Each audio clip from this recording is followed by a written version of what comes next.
पठामि संस्कृतं नित्यं वदामि संस्कृतं सदा ध्यायामि संस्कृतं सम्यक् वन्दे संस्कृतमातरं वन्दे संस्कृतमातरं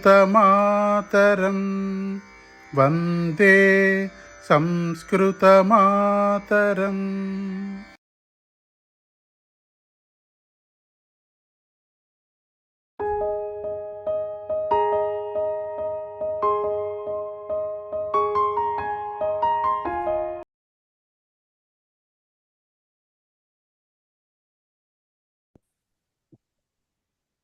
ध्येयमन्त्रः ध्येयमन्त्रः पठामि संस्कृतं नित्यं वदामि संस्कृतं सदा ध्यायामि संस्कृतं सम्यक् वन्दे संस्कृतमातरम्। संस्कृतस्य प्रसाराय नैजं सर्वं ददाम्यहम्। संस्कृतस्य सदा भक्तो वन्दे संस्कृतमातरम्। संस्कृतस्य कृते जीवन् संस्कृतस्य कृते यजन् आत्मानमाहुतं मन्ये वन्दे संस्कृतमातरम्। वन्दे संस्कृतमातरम्। धन्यवादः महोदय। ధన్యవాదాः. ఇవాళ టాపిక్ మొత్తం 9th lesson and 10th lesson కలిపి చెప్తాను నేను. సతి సప్తమి అనే టాపిక్ ఒకటే కాబట్టి అలా చెప్పుకుందాము. దానికంటే ముందర మనం ఇప్పటి వరకు శత్రు ప్రత్యయము శానచ్ ప్రత్యయము తెలుసుకున్నాం కదా. శత్రు ప్రత్యయం అంటే పరస్మైపది క్రియాపదాలకు వస్తుందని చెప్పుకున్నాం, రైట్? శత్రు ప్రత్యయం పరస్మైపది క్రియాపదాలకి తాత్కాలిక వర్తమాన కాలాన్ని తెలియచేయడంలో ఉపయోగించే ఓ ప్రక్రియ. అలాగే శానచ్ అనేది ఆత్మనేపది పదాలకి సేమ్ కాంటెక్స్ట్ లో ఉపయోగిస్తాం. అయితే మనకి ఆత్మనేపది క్రియాపదాలంటే కేవలం మనం చదువుకుంటున్న ఆత్మనేపది క్రియాపదాలేనా? వేరే క్రియాపదాలు కూడా వస్తాయి కదా ఆత్మనేపదులుగా. ఒక్కసారి ఒక్క లెవెల్ వెనక్కి వెళితే మనం నేర్చుకున్నటువంటి కర్మని క్రియాపదాలన్నీ ఆత్మనేపదులు. గుర్తుంది కదా? పఠ్యతే, లిఖ్యతే, కర్మణి అవ్వచ్చు, భావే అవ్వచ్చు, ఎనీథింగ్. అవన్నీ వాటిలో ఇక పరస్మైపదులు ఉండవు. కేవలం ఒక్కసారి వాచ్య ప్రయోగం జరిగేసరికి దానిలో ఉండేవన్నీ కూడా ఆత్మనేపదికి మారిపోతాయి. పఠ్యతే, లిఖ్యతే, హస్యతే, ధావ్యతే, కంప్యతే, అది ముందర పరస్మైపది ఉండొచ్చు, బట్ కర్మణి భావేలోకి మారేసరికి ఆత్మనేపదులు. ఎప్పుడైతే అవి ఆత్మనేపది అని మార్చేసామో, మారిపోయాయో, ఆటోమేటిక్ గా శానచ్ ప్రత్యయం దానికి అప్లై అవుతుంది. అంటే వందమాన ఉంది, వందతేకి వందమాన వస్తుంది, సహతేకి సహమాన వస్తుంది, కంపతేకి కంపమాన ప్రాతిపదిక. వంద్యతే, సహ్యతే, కంప్యతే, పఠ్యతే, లిఖ్యతే, వీటికి కూడా వస్తుంది శానచ్. ఎలా? పఠ్యమాన, లిఖ్యమాన, హస్యమాన, వంద్యమాన, వందమాన, వంద్యమాన, రైట్? సహ దేవం వందమానః అస్తి అన్నాం అనుకో, కర్తరి చెప్తున్నాం. సహ దేవం వందమానః అస్తి, రైట్? అతడు దేవుడికి నమస్కరిస్తూ ఉన్నాడు. తేన దేవః వంద్యమానః అస్తి, అతని చేత దేవుడు నమస్కరింపబడుతూ ఉన్నాడు. కష్టమేం లేదు. అక్కడ ఏం చేసాం? సహదేవం వందతే అన్నదాన్ని మామూలుగా వందతే ఉంటే వంద్యతే, తేన దేవః వంద్యతే అన్నాం. మరి ఇక్కడ టెన్స్ మార్చాం కదా. సింపుల్ ప్రెజెంట్ టెన్స్ లో నుంచి మామూలుగా సామాన్య వర్తమాన కాలంలో నుంచి ఏం చేసాము? తాత్కాలిక వర్తమాన కాలంలోకి మార్చి వందమానః అస్తి అన్నప్పుడు మరి అక్కడ దానికి తగ్గట్టుగా రావాలిగా. వంద్యమానః. సహ పాఠం పఠన్ అస్తి, రైట్? సహ పాఠం పఠన్ అస్తి, అతడు పాఠమును చదువుతూ ఉన్నాడు. తేన పాఠః పఠ్యమానః అస్తి. తేన తేన పాఠః అస్తి, రెండు మామూలుగానే ఉంటాయి, అదేం ఉండదు. మధ్యలో ఏదైతే ఉందో పఠన్ కాస్త మామూలుగా సహ పాఠం పఠతి అన్నాం అనుకోండి, ఏం రాస్తాం? పఠ్యతేకి రాస్తాం. తేన గుర్తుంది కదా, మర్చిపోలేదు కదా కర్మని. సో సహ పాఠం పఠతి అన్నాం అనుకోండి, తేన పాఠః పఠ్యతే అని చెప్తాం. రైట్? ఆ తేన పాఠః అలాగే వస్తాయి కిందకి. బట్ ఇక్కడ పఠతి అని లేదు, డైరెక్ట్ గా పఠన్ అస్తి ఉంది. సో పఠ్యమానః అని చెప్పాలి. పఠతికి మామూలుగా అయితే పఠ్యతే. ఇప్పుడు పఠన్ ఉంది, దానికి పఠతికేమో శత్రువు పెట్టాము, పఠ్యతేకి వచ్చేసరికి ఏం పెట్టాలి మరి? షానచ్ పెట్టాలి. ఓకే, షానచ్ పెట్టాలి. పఠ్యమానం పుస్తకం బహు రోచతే. కర్త ఏం మాట్లాడాల మనం? కర్త అంటే మామూలుగా పఠ్యమానం పుస్తకం బహు రోచతే అంటే చదవబడుతున్న పుస్తకము బాగున్నది, రుచిస్తున్నది, సంథింగ్ అలా వస్తుంది. సో ఎప్పుడైతే ఇవి ఎందుకు చిన్న చిన్న ఎగ్జాంపుల్స్ చెప్పానంటే, ఎప్పుడైతే కర్మణి ఆర్ భావేలోకి క్రియాపదాలు మారి ఆత్మనేపది రూపాలుగా అవుతున్నాయో వాటికి కూడా షానచ్ ప్రత్యయము అప్లై అవుతుంది. జస్ట్ లైక్ మనం వందతేకి ఎలా రాసామో వంద్యతే కూడా అట్లాగే రాస్తాం. సహతేకి ఎలా రాసామో సహ్యతే కూడా అలాగే రాస్తాం. పఠ్యతే అన్నిటికీ అలాగే రాస్తాం. అలాగే లింగాలు కూడా ఉంటాయి, సేమ్ యాజ్ ఇట్ ఈజ్ ఉంటుంది. యాజ్ ఇట్ ఈజ్ ఉంటుంది, ఇప్పటివరకు మనం ఎలా చదువుకున్నామో అలాగే ఉంటుంది. బట్ కర్మణి భావే కూడా ఎందుకు ఈ మాట చెప్పాల్సి వచ్చిందంటే, ఇప్పుడు కర్మణి శానచ్ అనేటటువంటి టర్మ్ వస్తుంది అనమాట మీకు సతి సప్తమిలో, దానికి ఎగ్జాంపుల్స్ ఇస్తుంది. అందుకని ఫస్ట్ ఈ పార్ట్ క్లియర్ చేద్దామని అనిపించింది. అది అర్థమైంది కదా. ఎప్పుడైతే ఏ ఆత్మనేపది క్రియాపదం అయినప్పటికీ కూడా అది కర్తరిలో అవ్వచ్చు, కర్మణిలో అవ్వచ్చు, భావేలో అవ్వచ్చు, దానికి శానచ్ ప్రత్యయం అనేది అప్లై అవుతుంది ఖచ్చితంగా. ఓకేనా? శత్రు ప్రత్యయం వచ్చింది ఎక్కడైనా అంటే అది ఖచ్చితంగా కర్తరి ప్రయోగమే. కర్మణిలో శత్రు ప్రత్యయం కనపడదు. ఓకే, కర్మణిలో శత్రు ప్రత్యయం కనపడదు, కర్తరిలో మాత్రమే కనబడుతుంది శత్రు ప్రత్యయం. మనకి శానచ్ కనిపిస్తే మనం చూసుకోవాలి అది కర్తరిలో ఉందో కర్మలో మనకు తెలిసిపోతుంది. పఠతికి పక్షమానే అనే మాట రాదు కదా. 100 అనే ధాతువుకి వచ్చినప్పుడు మాత్రమే రెండు వస్తాయి. అది 100 ఉందా ఇంకో యా ఉందా అనేది కనిపిస్తూ ఉంటుంది, ఈజీగా తెలుస్తూ ఉంటుంది. రైట్? అదనమాట విషయం. అదొక్కటే క్లియర్ చేసుకుంటే చాలు. రవళి చెప్పండి. అంటే ఇప్పుడు కర్మణిలో వచ్చే శానచ్ ప్రత్యయం కర్మపదాన్ని ఫాలో అవుతూ ఉంటుంది. అంతే, సేమ్ లిటరల్ గా అది ఎలా ఉంటుందో అలాగే. అంతే కదా. ఇప్పుడు పఠతి అన్నాము, సహ పాఠం పఠతి అన్నప్పుడు తేన పాఠః పఠ్యతే అని దాన్ని ఫాలో అవుతుంది. కర్మణి రూల్స్ ఏం మారవు, కర్మణి రూల్స్ అవే ఉంటాయి. జస్ట్ ఆ క్రియాపదం ఏదైతే వస్తోందో అక్కడ ఏం చేసాం, ఇంతవరకు మనం కర్మణి భావే చదువుకున్నప్పుడు కేవలం ఏదర్ వర్తమాన కాలమో భూతకాలమో లేకపోతే లోట్ అది చదివాం, అంతవరకే చదివాం. తవ్యతనియర్ లింగ బదులుగా తవ్యతనియర్ చదువుకున్నాం. రైట్? ఇప్పుడు ఏమంటున్నాం, ఇంక తాత్కాలిక వర్తమాన కాలం ఇంకోటి మధ్యలో ఇంకోటి దూర్చాం. అది ప్రెసెంట్ టెన్సే కానీ కంప్లీట్ గా ప్రెసెంట్ టెన్స్ కాదు, సింపుల్ ప్రెసెంట్ టెన్స్ కాదు, అది మధ్యలో. అంటే అందుకని దానికి ఎలా ఉంటుంది, పఠన్ అస్థి రావచ్చు, పఠన్ ఆసీత్ రావచ్చు, ఆ టైంలో జరిగిన తాత్కాలికంగా వర్తమాన కాలం. సో అలాంటి ఎలా వచ్చినా కూడా మీకు ఏమవుతుంది, ఒకవేళ అలా ఉంటే అవి గనక ఆత్మనేపది క్రియాపదాలు అయితేనే శానచ్ ప్రత్యయం వస్తుంది. జస్ట్ లైక్ మనకు మామూలుగా అలా వస్తుంది. బట్ కాకపోతే అలాంటివి మీరు ఏమంటారంటే జనరల్ గా మనం జనరల్ యూసేజ్ లో తక్కువ కనిపిస్తాయి. ఇప్పుడు ఎందుకు దాని టాపిక్ తేవాల్సి వచ్చిందంటే ఇక్కడ కనిపిస్తాయి సత్సప్తమిలో, అది కూడా ఒక సందర్భం ఉంటుంది, అదొక కేసు ఒకటి ఉంటుంది కాబట్టి చెప్పా. మళ్ళీ అదేంటి ఇది ఎక్కడి నుంచి వచ్చింది, ఇది మనం చూడలేదు కదా అనుకుంటారేమో అని ముందే చెప్తున్నాను. రైట్? ఎస్, మూర్తి గారు చెప్పండి.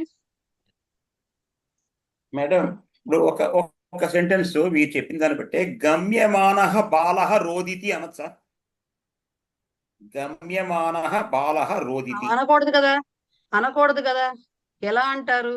గమ్యమాన అన్నారు కాదు సార్, రోదితి అని ఒక పక్కన చెప్తున్నారు, రోదితి అని చెప్తూ గమ్యమాన అనకారు. వెళ్ళబడుతున్న బాలుడు అని ఎలా అంటారు మీరు? వెళ్ళబడుతున్న విద్యాలయం అని చెప్తాం. ఓహో, గమ్యమానః గమ్యమానం విద్యాలయం, లేదు, విద్యాలయ పుల్లింగ విద్యాలయः, శబ్దం. సారీ, గమ్యమానः, ఆ, ఆ, గమ్యమానः విద్యాలయः ఆ. బాలः గచ్చతి. అలా ఎలాగా మళ్ళీ ఖచ్చితంగా ఎలా చెప్తారు? గమ్యమానః విద్యాలయః ఉత్తమః అస్తి అని చెప్పొచ్చు.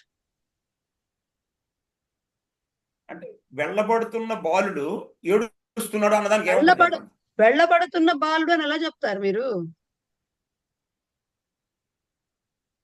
మనం మామూలు కర్మణిలో వాడుతుంటాం కదా, దానికి అర్థం అది అంటే క్లియర్ గా మనం రాయబడి వెళ్ళబడుతున్న బాలుడు అన్నది వస్తుంది కదా మనకి. ఎలా ఎలా వస్తుంది? కర్మణిలో. పాలునిచ్చే వెళ్ళబడుతున్న వెళుతున్న బాలుడు అనే మాట పాలునిచ్చే రాదు. ఓకే, మీరు మీరు అడుగుదాం అనుకుంటుంది వేరుగా ఉంది, అడుగుతున్నది వేరుగా ఉంది నాకు తెలిసి. ఎందుకంటే వెళ్ళబడుతున్న బాలుడు అనే ప్రయోగం తప్పు. వెళ్ళబడుతున్న బాలునిచ్చే అని అనొచ్చు, అనాలి.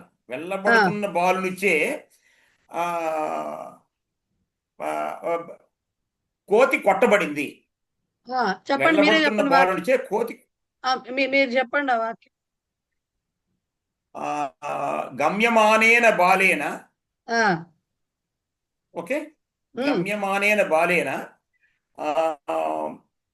వానరః తాడ్యతే. కరెక్ట్ కరెక్ట్ కరెక్టా? అది అమ్మయ్య. కరెక్ట్ కరెక్ట్ కరెక్ట్ అలా వస్తాయి వాక్యాలు.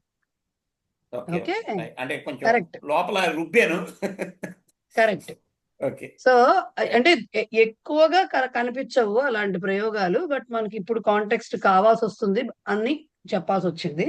రైట్, తీయండి సూక్తి తీయండి, 9వ పాఠము.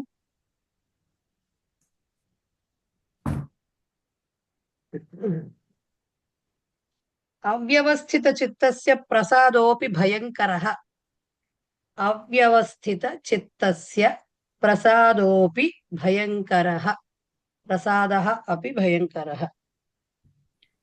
ఇది మరి పెద్దవాళ్ళు ఎవరన్నా అంటే పెద్దవాళ్ళు అంటే ఇక్కడ నాకంటే చాలా మంది పెద్దవాళ్ళు ఉన్నారు. జనరల్ గా అంటుంటారు, ఏం అఘాయిత్య పిల్లలమ్మా అని తిట్టేవాళ్ళు మా బామ్మ అమ్మమ్మ. ఏం అఘాయిత్య పిల్లలు అని తిట్టేవాళ్ళు. అది చెప్తూ అఘాయిత్య పిల్లలు, సంతోషం వచ్చినా పట్టలేరు, ఆగ్రహం వచ్చినా పట్టలేరు టైప్ లో చెప్తున్నారు. ఇది ఏమిటి? ఇది అవ్యవస్థిత చిత్తం అంటే, చిత్తం అంటే మనస్సు. అవ్యవస్థితం అంటే ఏంటి? స్థిమితంగా ఉండదు. ఎప్పుడు చూసినా చంచలంగా ఏదేదో గందరగోళంగా ఉంటూ ఉంటుంది. ఎప్పుడు చూసినా ఒక చోట కుదురుగా కూర్చో ఓ చోట అన్న టైప్ లో ఉండదు అనమాట. అలాంటి వాళ్ళకి ఆగ్రహం వచ్చినా పట్టలేము, అనుగ్రహం వచ్చినా పట్టలేము. అదే అన్నారు. ప్రసాద అంటే అనుగ్రహ అని అర్థం, అంతేగాని చక్ర పొంగలి పులిహార కాదు ప్రసాదాలు. సో ప్రసాద, వాడి అనుగ్రహం, వాడికి మన మీద ప్రేమ వచ్చినా మనం తట్టుకోలేము. అది కూడా భయంకరంగానే ఉంటుంది. ఆ ప్రేమలో గట్టిగా ఏం చేస్తాడో తెలియదు. కోపం వస్తే ఇక చెప్పనే అక్కర్లేదు. సో అలాంటి వ్యక్తులు ఉంటే నిజంగా అంటే చాలా వల్నరబుల్ గా అంటారు చూసారు, ఆ టైప్ లో ఉంటుందన్నమాట వాళ్ళ మనస్సు. సో అలాంటి మనస్సు ఉన్న వాళ్ళకి ఆగ్రహం వచ్చినా అనుగ్రహం వచ్చినా కూడా రెండు కూడా డేంజరస్. అదే చెప్తున్నారు, వాళ్ళ అనుగ్రహం కూడా భయంగానే ఉంటుందిట. ఏమో ఇప్పుడు రేపు పొద్దున్న ఈ మాట ఎప్పుడన్నా నేను అన్నట్టు అలా ఉంటుంది. సో అంతకుమించి అక్కడ పెద్ద విషయం ఏం లేదు. అయితే చాలా మంది ఫేసులు చూశాను, కర్మణి శానచ్చు ఇవన్నీ అనేసరికి ఎటో ఆలోచిస్తున్నారు. అంత భయపడాల్సిన అవసరం లేదు, అంత కష్టమైన వాక్యాలు ఏవి ఉండవు. రైట్, సతి సప్తమి ఏమిటి గోళ? సతీ సుమతి లాగా సతి సప్తమి చావు కొట్టేస్తున్నారు బాబోయ్, ఎప్పటి నుంచో పరిచయం నుంచి మొదలెట్టారు. ఏమిటంటే మనం చిన్న క్వశ్చన్ వేసాం అనుకోండి, ఏమని, ఫలానా బాలుడు ఇంటికి ఎప్పుడు వచ్చాడు అని ఒక క్వశ్చన్ వేసాం అనుకోండి. సపోజ్ ఇంటికి ఎప్పుడు వచ్చాడంటే దానికి ఆన్సర్స్ ఎలా ఉంటాయి? పొద్దున వచ్చాడు, సాయంత్రం వచ్చాడు, లేకపోతే రాత్రి వచ్చాడు, మధ్యాహ్నం వచ్చాడు. ఇది ఒక టైప్ ఆఫ్ సమాధానం. రైట్, లేదు 10ంటికి వచ్చాడు, 2 గంటలకు వచ్చాడు, సాయంత్రం 6ంటికో 5ంటికో ఎప్పుడో వచ్చాడు, లేకపోతే రాత్రి 10 గంటలకు కొంపకు చేరాడు. ఇదొక సమాధానం. రెండు చోట్ల మనం ఏం చేశాము? ఎయిదర్ ఒక రోజులో ఒక భాగంతో, అంటే పార్ట్ ఆఫ్ ద డే, మధ్యాహ్నం అట్లా పొద్దున్న మధ్యాహ్నం సాయంత్రం రాత్రి ఈ టైప్ లో చెప్పాము, ఏ పూట వచ్చాడు అన్నట్టుగా. లేదు ఫలానా టైము అని చెబుతూ ఆ సమయం ఉపయోగించుకుంటూ చెప్పాం ఫలానా టైంకి వచ్చాడు అని. ఇవి రెండూ కాకుండా ఇంకోటి కూడా ఉంటుంది. మనం టైం చూడం, సడన్ గా మనం చెప్పాలంటే ఇంకో రకంగా చెప్తూ ఉంటాం. ఏం చెప్తాము? వాళ్ళ నాన్న ఆఫీస్ నుంచి వచ్చేసరికి వీడు కూడా వచ్చాడు అని చెప్తాం. ఇది సహజంగా జరిగే ప్రక్రియగా. నువ్వు ఆటలకు వెళ్తున్నానమ్మా అని చెప్పి వెళ్ళాడు అనుకోండి పిల్లవాడు, నాన్న వచ్చేసరికి వచ్చేసారు రోయ్, లేకపోతే నీకు దెబ్బలు పడతాయి. ఇది సర్వసాధారణంగా ఇంట్లో జరిగే తంతు ఇదే కదా, పైగా సమ్మర్ హాలిడేస్ టైంలో. నాన్న వచ్చేసరికి ఇంట్లో ఉండాలి నువ్వు. నాన్న ఎప్పుడు వస్తారు? ఆయన రోజు 6:30కి రావచ్చు, వాడి కర్మ కాలితే ఆ రోజు 5:30కే రావచ్చు. కానీ అమ్మ ఏం చెప్పింది? నువ్వు నాన్న వచ్చేసరికి రావాలి ఇంటికి అని చెప్తుంది. అంటే మనం ఇక్కడ ఏం చెప్తున్నాము? ఆ ఒక పని జరగాలి అంటే ఏదర్ పూట కాకుండా, సమయం కాకుండా ఇంకొక పనితో ముడిపెట్టి చెప్తున్నాం. పని మనిషి వచ్చేసరికి పొద్దున్న అందరూ లేచేసేయాలి, లేదంటే నేను ఊడవలేను, ఎవడికి వాడు ఉడుచుకోవాలి ఇల్లు. ఇది కూడా జరుగుతూ ఉంటాయా ఇళ్లలో? సహజంగా చెప్తున్నా. ఇవన్నీ రాయకూడదండి సతిసప్తమి గురించి రాయమంటే, తంతారు పట్టుకుని నన్ను వచ్చి. సో ఎప్పుడు అలా ఎందుకు చెప్తున్నావు? ఈ పని మనిషి ఎప్పుడు వస్తుంది? జనరల్ టెండెన్సీ పొద్దున పూట వస్తారు. ఇల్లు ఊడవడం అంటే పొద్దున పూట జరిగే. అప్పుడు ఏం చెప్తున్నాం? ఈ అమ్మాయి రావడం, వాళ్ళు లేవటం, ఈ రెండు లింక్ పెట్టి చెప్తున్నాం. అంతేగాని ఈ అమ్మాయి 7కి వస్తుంది, నువ్వు 7 లోపల లే అని చెప్పట్లే. ఈ అమ్మాయి పొద్దున్న వస్తుంది, నువ్వు పొద్దున్నే లే అని చెప్పట్లేదు. ఆ అమ్మాయి వచ్చేటప్పటికి, అంటే ఆ అమ్మాయి రాకని నువ్వు లేవడాన్ని రెండింటిని లింక్ పెడుతున్నావు. లింక్ పెట్టి టైం అని చెప్తున్నావు. రైట్? సో ఇలాగా ఎప్పుడైతే ఒక క్రియ యొక్క కాలాన్ని, ఒక క్రియ జరిగే సమయాన్ని, ఒక క్రియ యొక్క కాలాన్ని ఎందుకు వచ్చిన ఒక రోజు మళ్ళా ఒక క్రియ జరిగే సమయాన్ని మామూలుగా జనరల్ గా మనం చెప్పే, అంటే దాని ఏమంటారంటే జనరల్ గా ఎక్స్ప్రెస్ చేసే విధంగా కాకుండా ఇంకొక క్రియతో గనక ముడిపెట్టి చెబితే, లింక్ చేసి చెబితే, చెప్పేటప్పుడు ఏమవుతుందంటే, అంటే అప్పుడు మీకేమవుతుందంటే ఒక క్రియని ఇంకొక క్రియ జ్ఞాపకం చేస్తూ ఉంటుంది. ఒక క్రియ చెప్తే ఎప్పుడొచ్చావు, అప్పుడు, ఎప్పుడొచ్చావు అనే దీనికి అప్పుడు, ఫలానా జరిగినప్పుడు అని చెప్తున్నాం.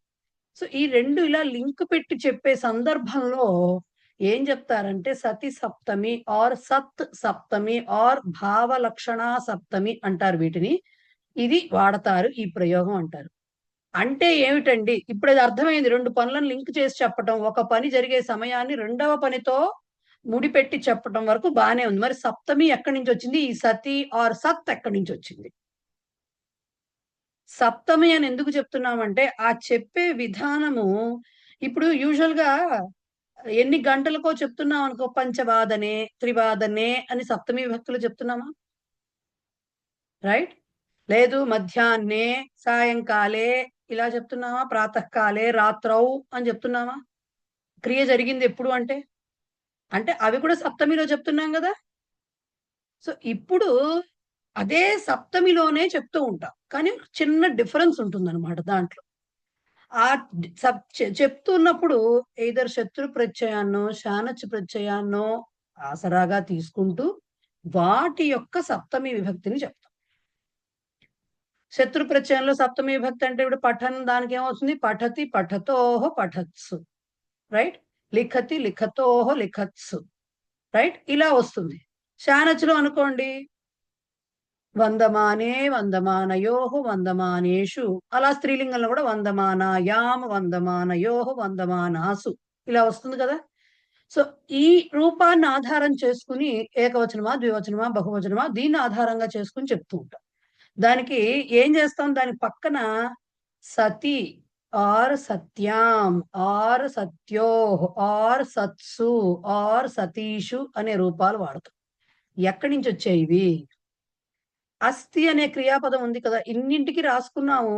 శత్రు ప్రత్యయాలు ఇన్నింటికి రాసాము. అస్థి అనే క్రియాపదం మనం పుట్టినప్పటి, అంటే సంస్కృతం మొదలెట్టినప్పటి నుంచి వాడిన క్రియాపదం. రైట్? ఆ అస్థికి మరి అస్ ధాతుకి, అస్థి కూడా పరస్మైపదే కదా. సో అసధాతుకి శత్రు ప్రత్యయం ఏమవుతుందంటే సత్ అవుతుంది ప్రాతిపదిక. ఈ సత్ గుడ్, సత్పురుషులలో సత్ కాదు, అది వేరు. అది ఆ సత్ మంచి అనే అర్థం. ఓకే, ఆ సత్తుకి మంచి అని అర్థం. ఈ సత్ అనేది అస్థి అనే క్రియాపదానికి ఉంటూ అన్న లెవెల్ చెప్పేందుకు వచ్చేటటువంటి శత్రు ప్రత్యయ ప్రాతిపదిక సత్. ఎప్పుడైతే ప్రాతిపదిక అన్నామో 3 లింగాలు రావాలా, రైట్?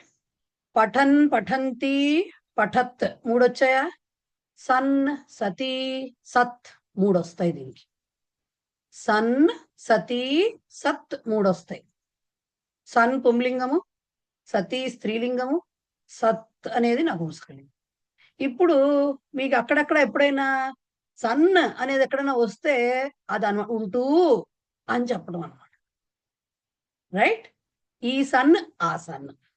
ఇప్పుడు ఎప్పుడైతే ఈ 3 లింగాలు వచ్చాయన్నామో మరి మిగతా వాటికి పెద్ద ఇప్పుడు 8 పాఠాలుగా చదివాం కదా, విభక్తులు, రకరకాల విభక్తులు చదివాం కదా. సప్తమి విభక్తి ఏం రావాలి? సన్ అంటే మళ్ళీ మీకు పచన్ లాగానే పఠన్ లాగా వస్తుంది. వచ్చినప్పుడు ఏమైంది? సతి, సతోహ, సత్సు అని వస్తుంది. మన దీన్ని ఏమంటారు? పుంలింగం, నపుంసకలింగాల్లో సతి, సతోహ, సత్సు అని వస్తుంది. స్త్రీలింగంలో సతీ కాబట్టి సత్యాం, సత్యోహ, సతీషు అని. సతీషు అనగానే సతీష్ అనేవాడు పేరు కాదు, సతీషు సప్తమి విభక్తి వస్తుంది. ఓకే, ఇది ఎందుకు చెప్పాల్సి వచ్చిందంటే ఇప్పుడు ఈ క్రియలను ఎలా చెప్తాము? ఒకదాంతో ఒకటి ముడిపెట్టి చెప్పినప్పుడు ఒక క్రియకి ఏం చేస్తాము అంటే ఈ సప్తమి ఏదో అది శత్రు ప్రత్యయంలో ఉందో శానచ్ ప్రత్యయంలో ఉందో చూసుకుంటూ అది రాస్తూ, అది ఏ లింగంలో ఉందో తెలుస్తుందిగా మనకు. వాడుతున్నాము అంటే శత్రు ప్రత్యయమో శానచ్ ప్రత్యయమో ఏదో లింగంలో ఉంటుంది కదా, అది సప్తమి విభక్తిలో రాస్తూ ఆ లింగ వచనాన్ని అనుసరిస్తూ ఈ సత్ శబ్దాన్ని కూడా ఉపయోగిస్తాం. సత్ యొక్క సప్తమి రూపాలను కూడా ఉపయోగిస్తాం. ఏదర్ ఇప్పుడు పఠన్ ఉందనుకోండి, పఠతి అన్నారనుకోండి, సప్తమి అంటే శత్రు ప్రత్యయంలో సప్తమి వచ్చింది అనుకోండి, ఏకవచనము, పఠతి సతి అని రాస్తారు. పఠతోహ సతోహ అని రాస్తారు. ఓకే, పఠతోహ సతోహ వస్తుంది, సతి సతోహ సత్సు కాబట్టి. ఓకే, పఠత్సు సత్సు, రైట్? పఠత్సు సత్సు. అదే శానచ్ వచ్చింది అనుకోండి, వందమానే సతి, అక్కడ మరి సతి మారదు, ఎందుకంటే అది అది పరస్మైపదియే కాబట్టి అది అక్కడ అలాగే వస్తుంది. వందమానే సతి, వందమానయోహ సతోహ, వందమానేషు సత్సు అని వస్తుంది. స్త్రీలింగంలో ఇవి మన పుంలింగంలో అయినా నపుంసకలింగంలో అయినా ఇలాగే ఉంటాయి. స్త్రీలింగంలోకి వచ్చరికి ఎట్లా వస్తుంది? పఠంతి సతీ, చదువుతూ ఉంటూ అన్నట్టు. అంటే ఇది ఎలా ఎప్పుడు వస్తుందంటే జనరల్ గా ఆ మనం ఈ సత్సప్తం అప్పుడే వాడతాం కాబట్టి అప్పుడే రాస్తాం, ఇంకో రకంగా రాయం. సో పఠంత్యాం సత్యాం అనేది ఏకవచనం అవుతుంది, రైట్? పఠంత్యోహ సత్యోహ, పఠంతీషు సతీషు. ఇది యాక్చువల్ ప్రయోగం. ఓకే, అయితే ఒక్కొక్కసారి చాలా సార్లు పోను ఫస్ట్ లో కొత్తల్లోనే ఇవి రాసుకుంటూ ఉంటారు, సతి, సతోహ, సత్సు, ఆర్ సతీషు, సత్యోహ, సత్యాం. ఇవి నెమ్మదిగా రాసే కొద్దీ అవి కూడా ఎలిమినేట్ అయిపోతాయి, బట్ అక్కడ ఉన్నట్టే అవి లెక్క.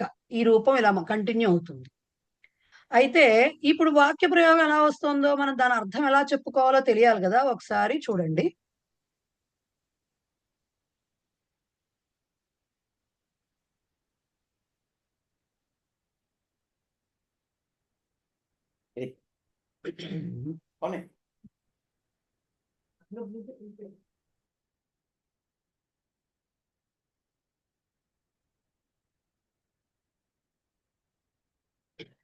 ఇదిగోండి, దీంట్లో జ్ఞాప్య క్రియ, జ్ఞాపక క్రియ అని 2 ఉంటాయి అన్నమాట. అంటే ఏమిటి చెప్తాను వినండి. ఏకస్మాత్ సతి సత్సప్తమి ఇలా కూడా రాస్తారు, సత్ ఉంది కాబట్టి సతి సప్తమి అని కూడా రాస్తారు. ఏది రాసినా కరెక్టే రెండిట్లో. ఏకస్మాత్ క్రియా నిర్దేశాత్ అన్య క్రియాయాః కాలజ్ఞానస్య సందర్భే ప్రయుజ్యతే. ఒక ఒక ఒక క్రియ యొక్క నిర్దేశంతో, అంటే ఒక క్రియ ద్వారా రెండవ క్రియ యొక్క, వేరే క్రియ యొక్క కాలము తెలుసుకునే సందర్భంలో ఇది సత్సప్తమి ప్రయోగం అనేది చేస్తారు. నిర్దేశక క్రియ అంటే ఏ క్రియ అయితే, ఏ క్రియ ద్వారా అయితే మనం వేరే క్రియ గురించి తెలుసుకుంటున్నామో అది జ్ఞాపక క్రియ అంటారు. ఓకే, ఏ క్రియ ద్వారా మనం వేరే క్రియ యొక్క టైంని తెలుసుకుందాం అనుకుంటున్నామో దాన్ని నిర్దేశక క్రియ అంటారు, దాన్నే జ్ఞాపక క్రియ అంటారు. లేదు ఇంకొకటి ఉంటుంది కదా మరి, మనం అసలు ఏ క్రియ యొక్క టైం తెలుసుకుందాం అనుకుంటున్నామో దాన్ని అన్యక్రియ ఏదైతే ఉందో అది జ్ఞాప్య క్రియ అంటారు. సో జ్ఞాపక క్రియ, జ్ఞాప్య క్రియ. ఇప్పుడు తండ్రి వచ్చినప్పుడు తండ్రి వస్తుండగా నువ్వు రా అని చెప్పావు అనుకోండి, వీడి రాకకి అతని రాక, వీడి రాక అనేది జ్ఞాప్య క్రియ అవుతుంది, తండ్రి రాక అనేది జ్ఞాపక క్రియ అవుతుంది. ఎగ్జాంపుల్ అదే చెప్తున్నారు చూడండి. వృక్షే కంపమానే ఫలం పతితం, ఇలా ఉంటాయి సతి సప్తమి వాక్యాలు. వృక్షే కంపమానే, ఇక్కడ సతి ఉండాలన్నమాట యాక్చువల్ గా. వృక్షే కంపమానే ఫలం పతితం అంటే అర్థం ఏంటి? ఇక్కడ ఏం జరిగింది? ఫలం పతితం అనేది ఫస్ట్ పండు పడింది. ఇది మనము చూస్తున్నటువంటిది. మనకు కావాల్సినటువంటి టైం ఏ క్రియది కావాలంటే పండు పడిన క్రియ యొక్క టైం, ఫలం పతితం. సో ఇది జ్ఞాప్య క్రియ, అదే అన్యక్రియ అన్నాను చూసారా, ఇది ఫలస్య పతనం, పండు పడటం అనేది ఏదైతే ఉందో దాని పండు ఎప్పుడు పడింది ఇది మన క్వశ్చన్. ఓకే, పండు ఎప్పుడు పడింది అనేది మన క్వశ్చన్. సో ఆ క్వశ్చన్ ఏదైతే ఉందో అది చెప్పే క్రియ ఏమిటి? జ్ఞాప్య క్రియ. ఓకే, మనం ఏం చెప్తున్నాం? పండు పొద్దున పడింది, రాత్రి పడింది చెప్పట్ల, 6ంటికి పడింది, 6 గంటల 15 నిమిషాలకు పడింది అని చెప్పట్ల. చెట్టు ఊగుతున్నప్పుడు పండు పడింది, ఇది మన ఆన్సర్. ఓకే, చెట్టు ఊగడం అనేది ఏదైతే క్రియ ఉందో, వృక్షస్య కంపనం అనే క్రియ ఏదైతే ఉందో అది జ్ఞాపక క్రియ. మనకి కావాల్సింది ఏంటి? పండు ఎప్పుడు పడిందో తెలుసుకోవడం. సో ఫలస్య పతనం, ఫలస్య పతనస్య సమయ మనకు కావాల్సింది. ఓకే, ఇది జ్ఞాప్య క్రియ అంటారు, అన్యక్రియ అదే. ఇది ఎప్పుడు దేంతో లింక్ చేసి చెప్తున్నాము? చెట్టు ఊగినప్పుడు అనే క్రియతోటి లింక్ చేసి చెప్తున్నాం అన్నమాట. సో దాన్ని జ్ఞాపక క్రియ అంటారు, వృక్షస్య కంపనం. ఇప్పుడు ఈ జ్ఞాపక క్రియకి ఏదైతే ఉందో అంటే ఏ టైంలో అని అడుగుతున్నప్పుడు మనం చెట్టు ఊగిందే అప్పుడు అంటున్నాం కదా. ఆ చెట్టు ఊగడము అనేది ఆ క్రియకి, ఆ కంపనం అనే క్రియకి ఏదైతే ఉందో ఆ కంపనంకి ఆధారం ఏమిటి? ఊగడం అనే క్రియకి ఆధారం ఏమిటి? చెట్టు. చెట్టు అనేది ఆధారం, అంతే కదా. కంపనం అనేది దేంట్లో జరుగుతోంది? చెట్టులో జరుగుతోంది. సో ఈ ఆధార జ్ఞాపక క్రియ ఏదైతే ఉందో ఆ జ్ఞాపక క్రియకి ఆధారమైనటువంటి వృక్ష శబ్దము ఉంది ఇక్కడ. ఓకే, కంపనం అనేది జ్ఞాపకము, ఈ జ్ఞాపక క్రియ, ఈ క్రియకి ఆధారము వృక్షము. సో ఈ వృక్షం ఎప్పుడైతే ఆధారము అన్నామో ఆధారే సప్తమి, రైట్? సప్తమి విభక్తి రావాలి ఆధారానికి, రైట్? గుర్తుంది కదా, ఎక్కడ కూర్చున్నావు అంటే కటే ఉపవిశామి అంటావు. పెన్ను ఎందులో ఉంది అంటే స్యూతే అస్తి అంటావు. నువ్వెక్కడ ఉన్నావు అంటే హైదరాబాద్ నగరంలో ఉన్నాను అంటావు, రైట్? నగరే అస్మి అంటావు. సో ఎక్కడైతే ఆ క్రియకి ఆధారం అవుతుందో ఆ ఆధారానికి సప్తమి రావాలి. ఇక్కడ కంపన క్రియకి ఆధారం ఏమిటి? వృక్షము. కాబట్టి వృక్షక్రియ అది ఆశ్రయము అంటారు దాన్ని విశేషం అవుతుంది, అది వృక్షే అని సప్తమిలో రావాలి. ఓకే, ఆధారే సప్తమి అదే రాశాను నేను ఇక్కడ. సో ఈ రెండిటికి కూడా ఇప్పుడు ఈ కంపమాన శత్రు ప్రత్యయం గాని శానచ ప్రత్యయం గాని విశేషణాలని చెప్పుకున్నాం కదా. సో ఈ కంపమాన అనేది ఏంటి?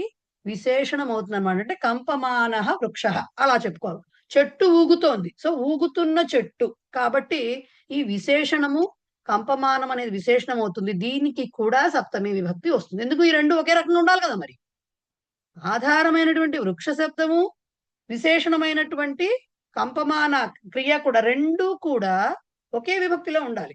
ఇప్పుడు ఆధారము ఆశ్రయమైన జ్ఞాపక క్రియకి ఆశ్రయమైనటువంటి చెట్టు ఏదైతే ఉందో దానికి సప్తమి రావాలి, ఆధారం కాబట్టి, అది ఆశ్రయం కాబట్టి. సో అది ఎప్పుడైతే సప్తమి వచ్చిందో దానికి సంబంధించిన విశేషణమైనటువంటి కంపమాన అనే దానికి కూడా సప్తమి రావాలి. వచ్చి వృక్షే కంపమానే సతి అని కూడా రాయాలి. నెక్స్ట్ స్లైడ్ లో చూపిస్తా అది. వృక్షే కంపమానే ఫలం పతితం అనేది వస్తుంది. అంటే దీనికి అర్థం ఎలా చెప్పుకుంటాం తెలుగులో? చెట్టు ఊగుతుండగా పండు పడినది అని చెప్తాం. చెట్టు ఊగుతుండగా పండు పడినది అని చెప్తాం. అర్థమవుతోందా మూర్తి గారు? ఏంటండి? ఎగ్జాక్ట్లీ అదే మేడం. అంటే చెట్టు ఊగుతున్నప్పుడు పండు పండింది. ఆ అప్పుడు అనే దానికి సిగ్నిఫై చేస్తుంది సప్తమి. అప్పుడు అంతే అప్పుడు అది అంతే ఒకటి. కదా. చెట్టు ఉమ్, ఊగుతూ అదే ఉమ్. చెట్టు ఊగుతున్నప్పుడు కాకుండా చెట్టు ఊగుతూ ఉంటే పండు పడింది అన్నప్పుడు మామూలు శత్రు ప్రశ్న అదే లేదు, మామూలు శారద ఇదే ప్రశ్నలో రాయాలి. చెప్పుకోవచ్చా? మీరు ఎప్పుడైతే మీది ఇలా ఎప్పుడైతే రెండు పండు పడటం అనేది మీరు ఎప్పుడు దేంతో లింక్ చేస్తున్నారు? పండు పడింది అంటే చెట్టు ఊగుతుండగా పండు పడింది అంటే ఇలాగే రాయాలి సప్తమిలోనే. అంటే ఖచ్చితంగా ఆధారము, ఆశ్రయము, జ్ఞాప్యము, జ్ఞాపకం 4 ఉంటాయి. ఉంటాయి ఖచ్చితంగా.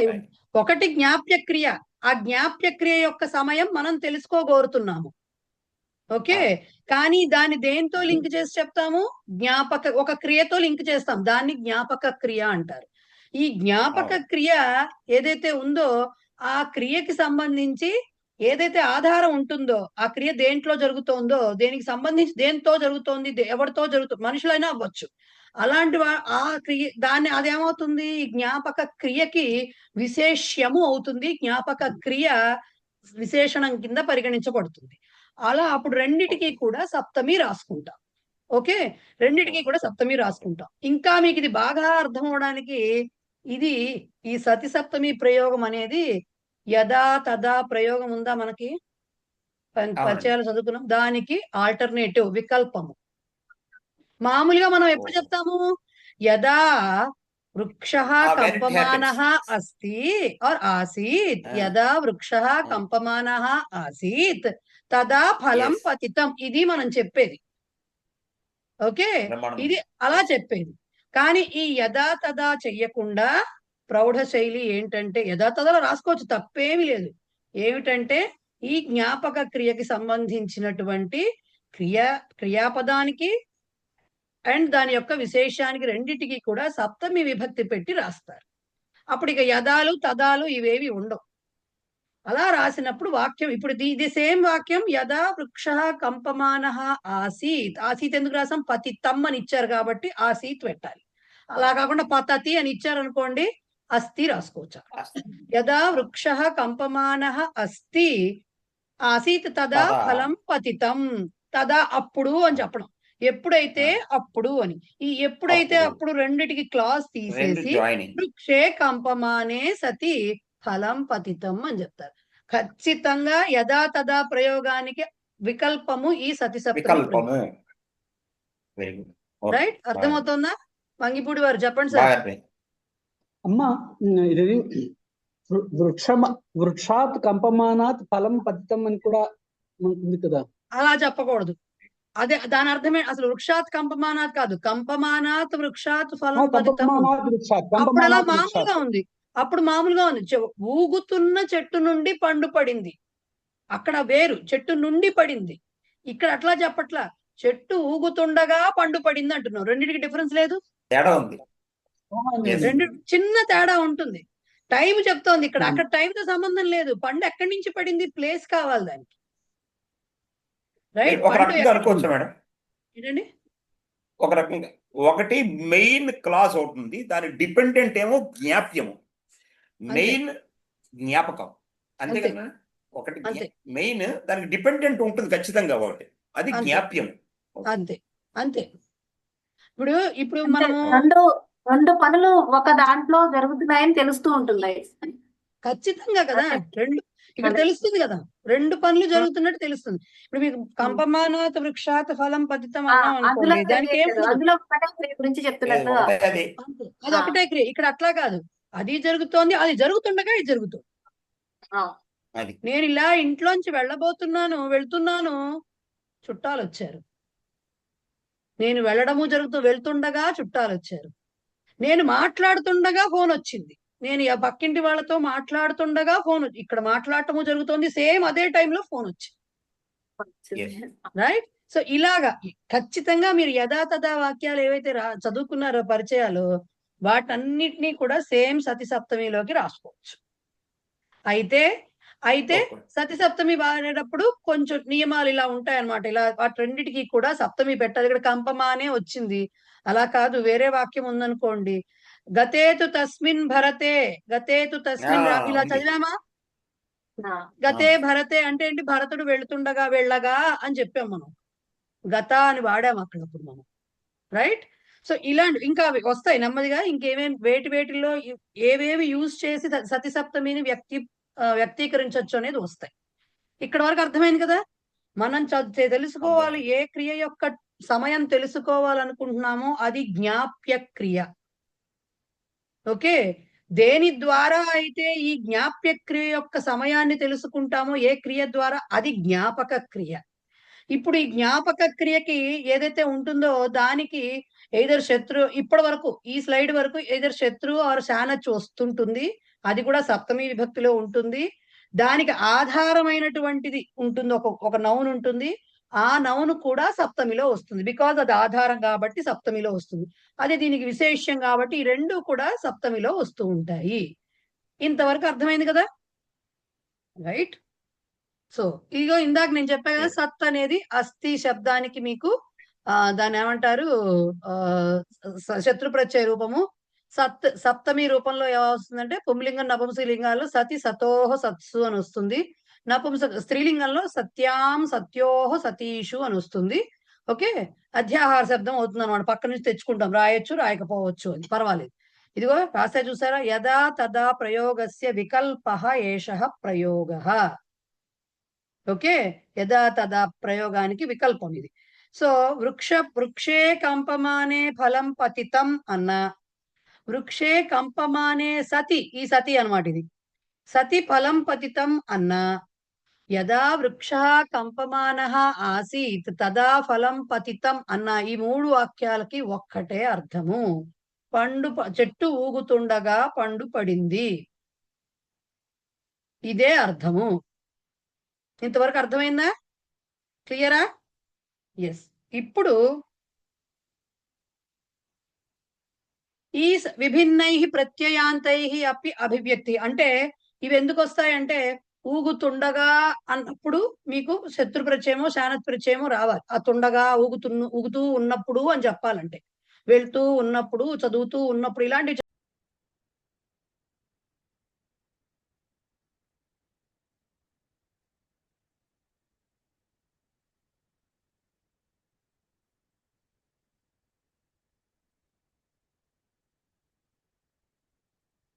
సో ఇప్పుడు మనం ఇందాక చెప్పుకుంటుంది ఏంటి, సప్తమిలో కంపమాన శానచ్ తోటి చెప్పుకున్నాం.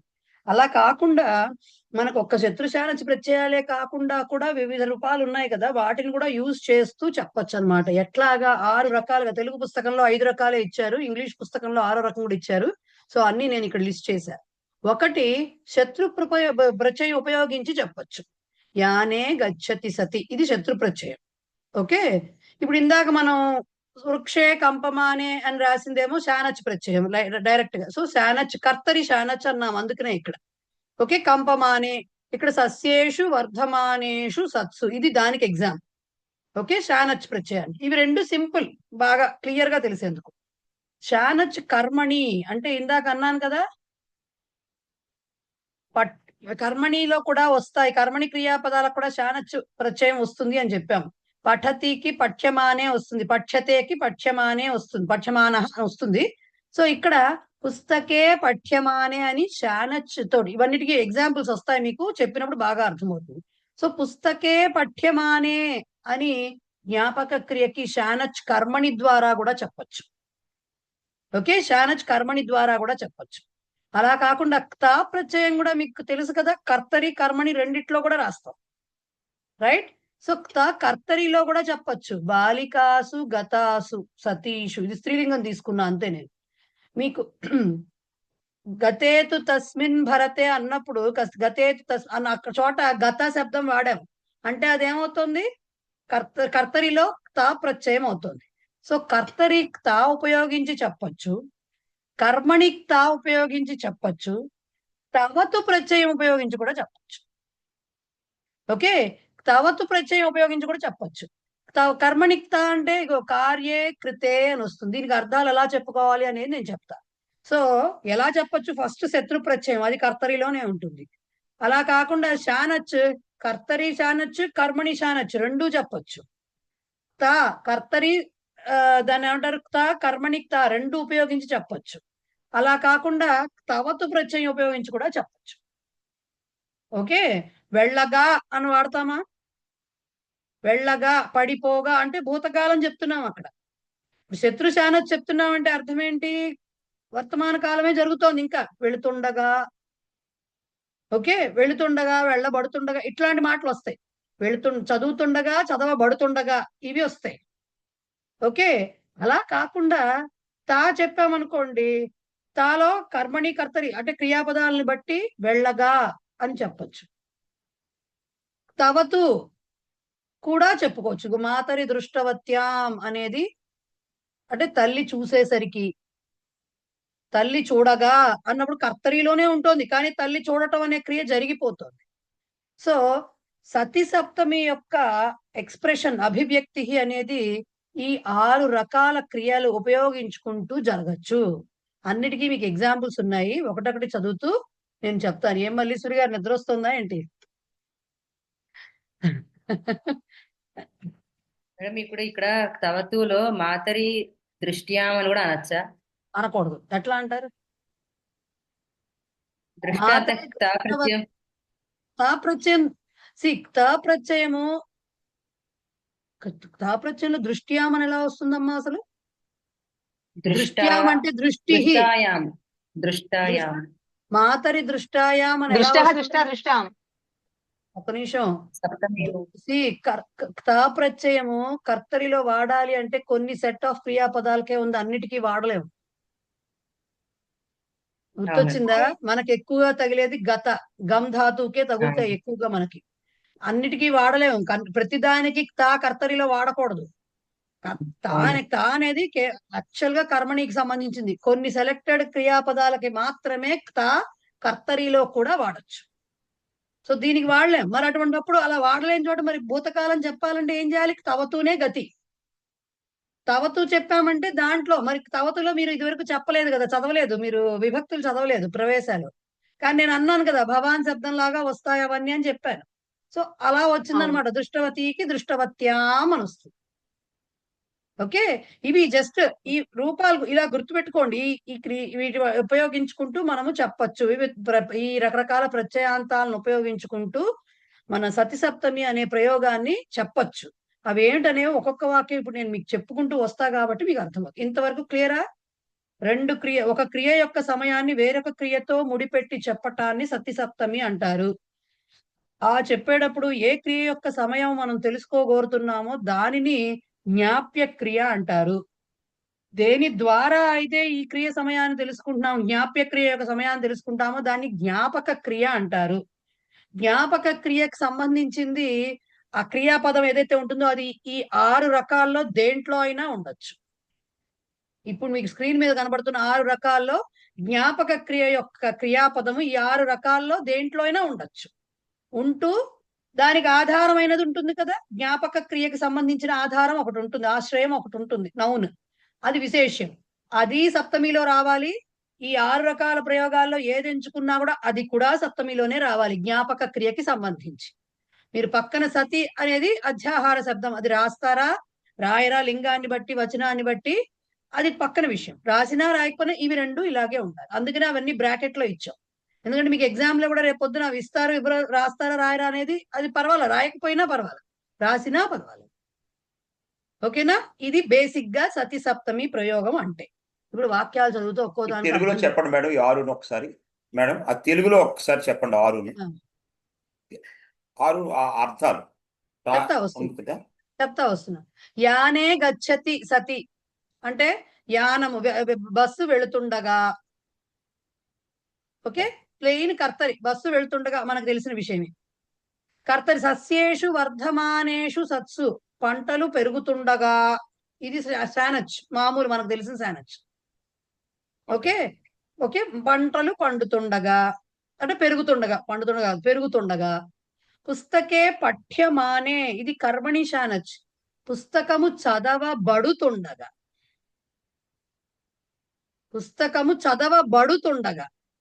ఓకే, నెక్స్ట్ తా చెప్పాం. బాలికాసు గతాసు సతీషు, కర్తరిలో చెప్పాం. అంటే బాలికలు వెళ్ళిపోగా, అని చెప్పాలి. బాలికలు Past. వెళ్ళిపోగా.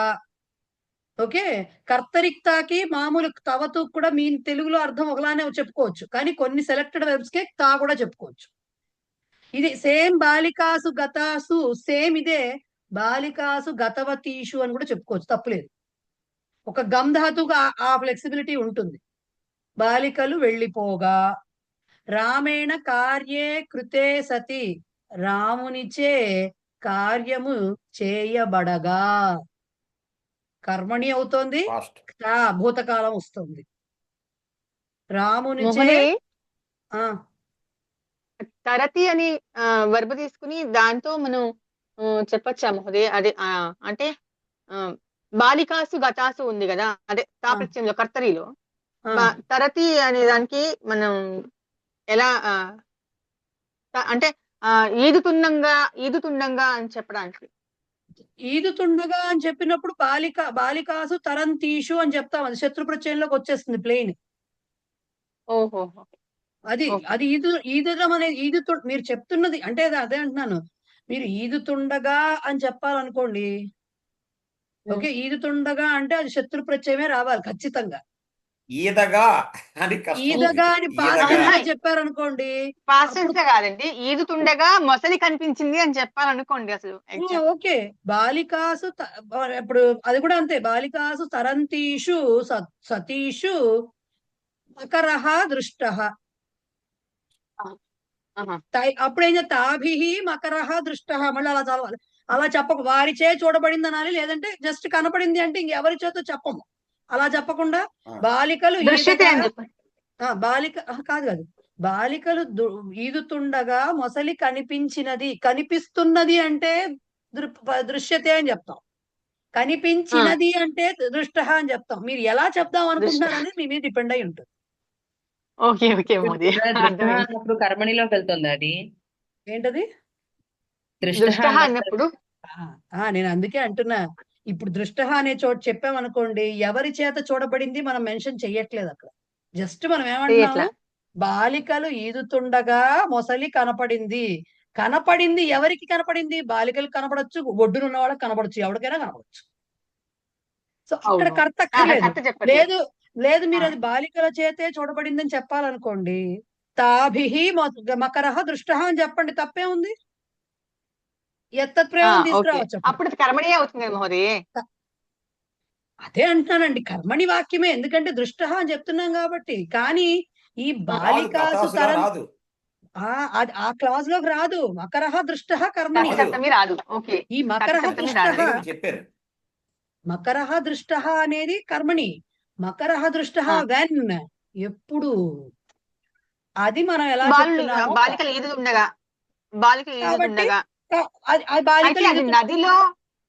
నదిలో అని యాడ్ చేస్తే సతిసప్తమి వస్తుంది. తరంతేషు బాలికాసు తాభిహి మకరః దృష్టః అని రాయచ్చా? తరంతీషు బాలికాసు చెప్పకూడదు కదండి. మీరు వాక్యం ఎలా చెప్తున్నారు? బాలికలు ఈదుతుండగా మొసలి కనపడినది. మొసలి కనపడింది. ఎప్పుడు కనపడింది మొసలి అని పక్క వాళ్ళు ఎవరో వచ్చారు అడిగారు. మీరేం చెప్తారు దానికి ఆన్సర్? బాలికలు ఈదుతుండగా అన్నారు, అంతే. ఎవరికి కనపడిందని వాళ్ళు అడగలేదు, మీరు చెప్పలేదు. ఎక్కడ కనపడిందని ఈదడం అంటే కూర్చోబెట్టిన, అది మామూలు గట్టు మీద అయితే ఈదరు కదా, ఎవరు కూర్చుని నదిలోనో కాలువలోనో ఈదుతారు, కరెక్ట్ కదా. సో ఇక్కడ మీరు అన్నిటినీ మిక్స్ చేయకూడదు. ఇక్కడ మీరు మకరః దృష్ట, మొసలి కనపడినది అని చెప్దాం అనుకుంటున్నారు. ఒకసారి నేను మ్యూట్ చేసేస్తున్నాను మల్లీశ్వరి గారు. మకరః దృష్టః, మొసలి కనపడింది, ఇదే వచ్చి చెప్పారు. మొసలి కనపడింది అన్నారండి బయటికి వచ్చి అక్కడ నుంచుని. ఎక్కడ కనపడింది అని అడిగారు. ఎప్పుడు కనపడింది అని అడిగారు ఎవరో వచ్చి. ఎక్కడ కూడా అడగట్ల, ఎప్పుడు కనపడింది? బాలికలు ఈదుతుండగా అని చెప్పారు. మీరు అంతవరకే ఆన్సర్ చెప్పారు. సో ఇప్పుడు ఈ వాక్యం ఏమైంది? మొసలి కనపడటం అనేది ఎప్పుడు జరిగింది? సో ఇది జ్ఞాప్య క్రియ. ఈ జ్ఞాప్య క్రియకి ఆధారమైన జ్ఞాపక క్రియ ఏదైనా దానికి సప్తమి రావాలి. సో బాలికాసు తరంతీషు, అది శత్రు ఈదుతుండగా అని సెలెక్ట్ చేసుకున్నాం కాబట్టి మనము శత్రు ప్రత్యయం సెలెక్ట్ చేసుకుని బాలికాసు తరంతీషు అని చెప్పేశాం, అయిపోయింది అక్కడికి. మీరు ఇంకా దీన్ని పొడిగించాలి. నదిలో ఈదుతున్న నద్యాం బాలికాసు తరంతీషు అలా చెప్పుకోండి. అది వేరు, ఇది వేరు. ఇక్కడ కర్మణి పార్ట్ ఏంటి? కేవలం మకరః దృష్టః. లేదండి నేను అలా చెప్పను. బాలికలు ఈదుతుండగా వారిచే మొసలి చూడబడింది ఇలా చెప్దామంటే అప్పుడు తాభిహి రాయండి అక్కడ. అప్పుడు మీకు క్లియర్ గా తాభిహి మకరహ దృష్ట అయిపోయింది అక్కడికి. లేదండి నేను అసలు అలా చెప్పను నేను. బాలికలు ఈదుతుండగా వారు మొసలిని చూశారు అని చెప్తానండి. ఓకే. తాహ మకరం దృష్టవత్య అని చెప్పుకుంటాం. బాలిక ఇది మారదు, ఇది అలాగే ఉంటుంది. బాలికాసు మేడం. తరంతీషు తాహ. లేదండి అప్పుడు దాన్ని ఇంకో రకం కూడా చెప్పొచ్చు. ఇది ఆడుకోవడమే, జస్ట్ గేమ్ అన్నమాట. జస్ట్ జంబుల్ చేసుకుంటూ అప్పుడు ఏం చెప్పొచ్చు? తరంత్య బాలికాహ మకరం దృష్టవత్య అలా కూడా చెప్పొచ్చు. తరంత్య బాలికాహ మకరం దృష్టవత్య అని చెప్పుకోవచ్చు. అప్పుడు సప్తమికి రాదు కదా, అది సప్తమికి రాదు. అదే అంటున్నాను, సప్తమికి చెప్పాలంటే కొంచెం స్పెసిఫిక్ ఇవి ఉంటాయి. అంటే టైం కావాలి మీకు. బాలికలు ఈదుతుండగా మొసలి కనపడింది అని చెప్పాలంటే అక్కడ చెప్పొచ్చు, అలా చెప్పొచ్చు. ఎప్పుడు కనపడింది అంటే ఇది జస్ట్ ఆడుకోవడం అనమాట. మీరు ఎలా చెప్దాం అనుకుంటున్నారు అనే దాన్ని బట్టి. ఓకే. జ్ఞాప్య క్రియలో మీరు టైం చెప్తున్నారు అంటే పాస్ట్ టెన్స్ అన్నది అక్కడ మీరు ఎస్టాబ్లిష్ చేసేస్తున్నారు, జ్ఞాప్య క్రియలో ఎస్టాబ్లిష్ చేసేస్తున్నారు. అప్పుడు బాలికలు ఈదుతుండగా అన్నది it will not have any relevance. ఇంకా అది ఆటోమేటిక్ ఈదగా అని ఈదుతుండగా అదేమి ఉండదు. ఇంకా లేదు లేదు లేదు లేదు ఉంటుంది. ఇప్పుడు ఇందాక రాలా వృక్షే కంపమానే ఫలం పతితం అని రావట్లేదు. నేను అన్నది అది కాదు మేడం. మల్లీశ్వరి గారు ఏమన్నారు? బాలికలు ఈదగా, అది ఎప్పుడో జరిగింది ఈదగా, అది రెలవెన్స్ ఉండదు, అది కాంటెక్స్చువల్ కాదు.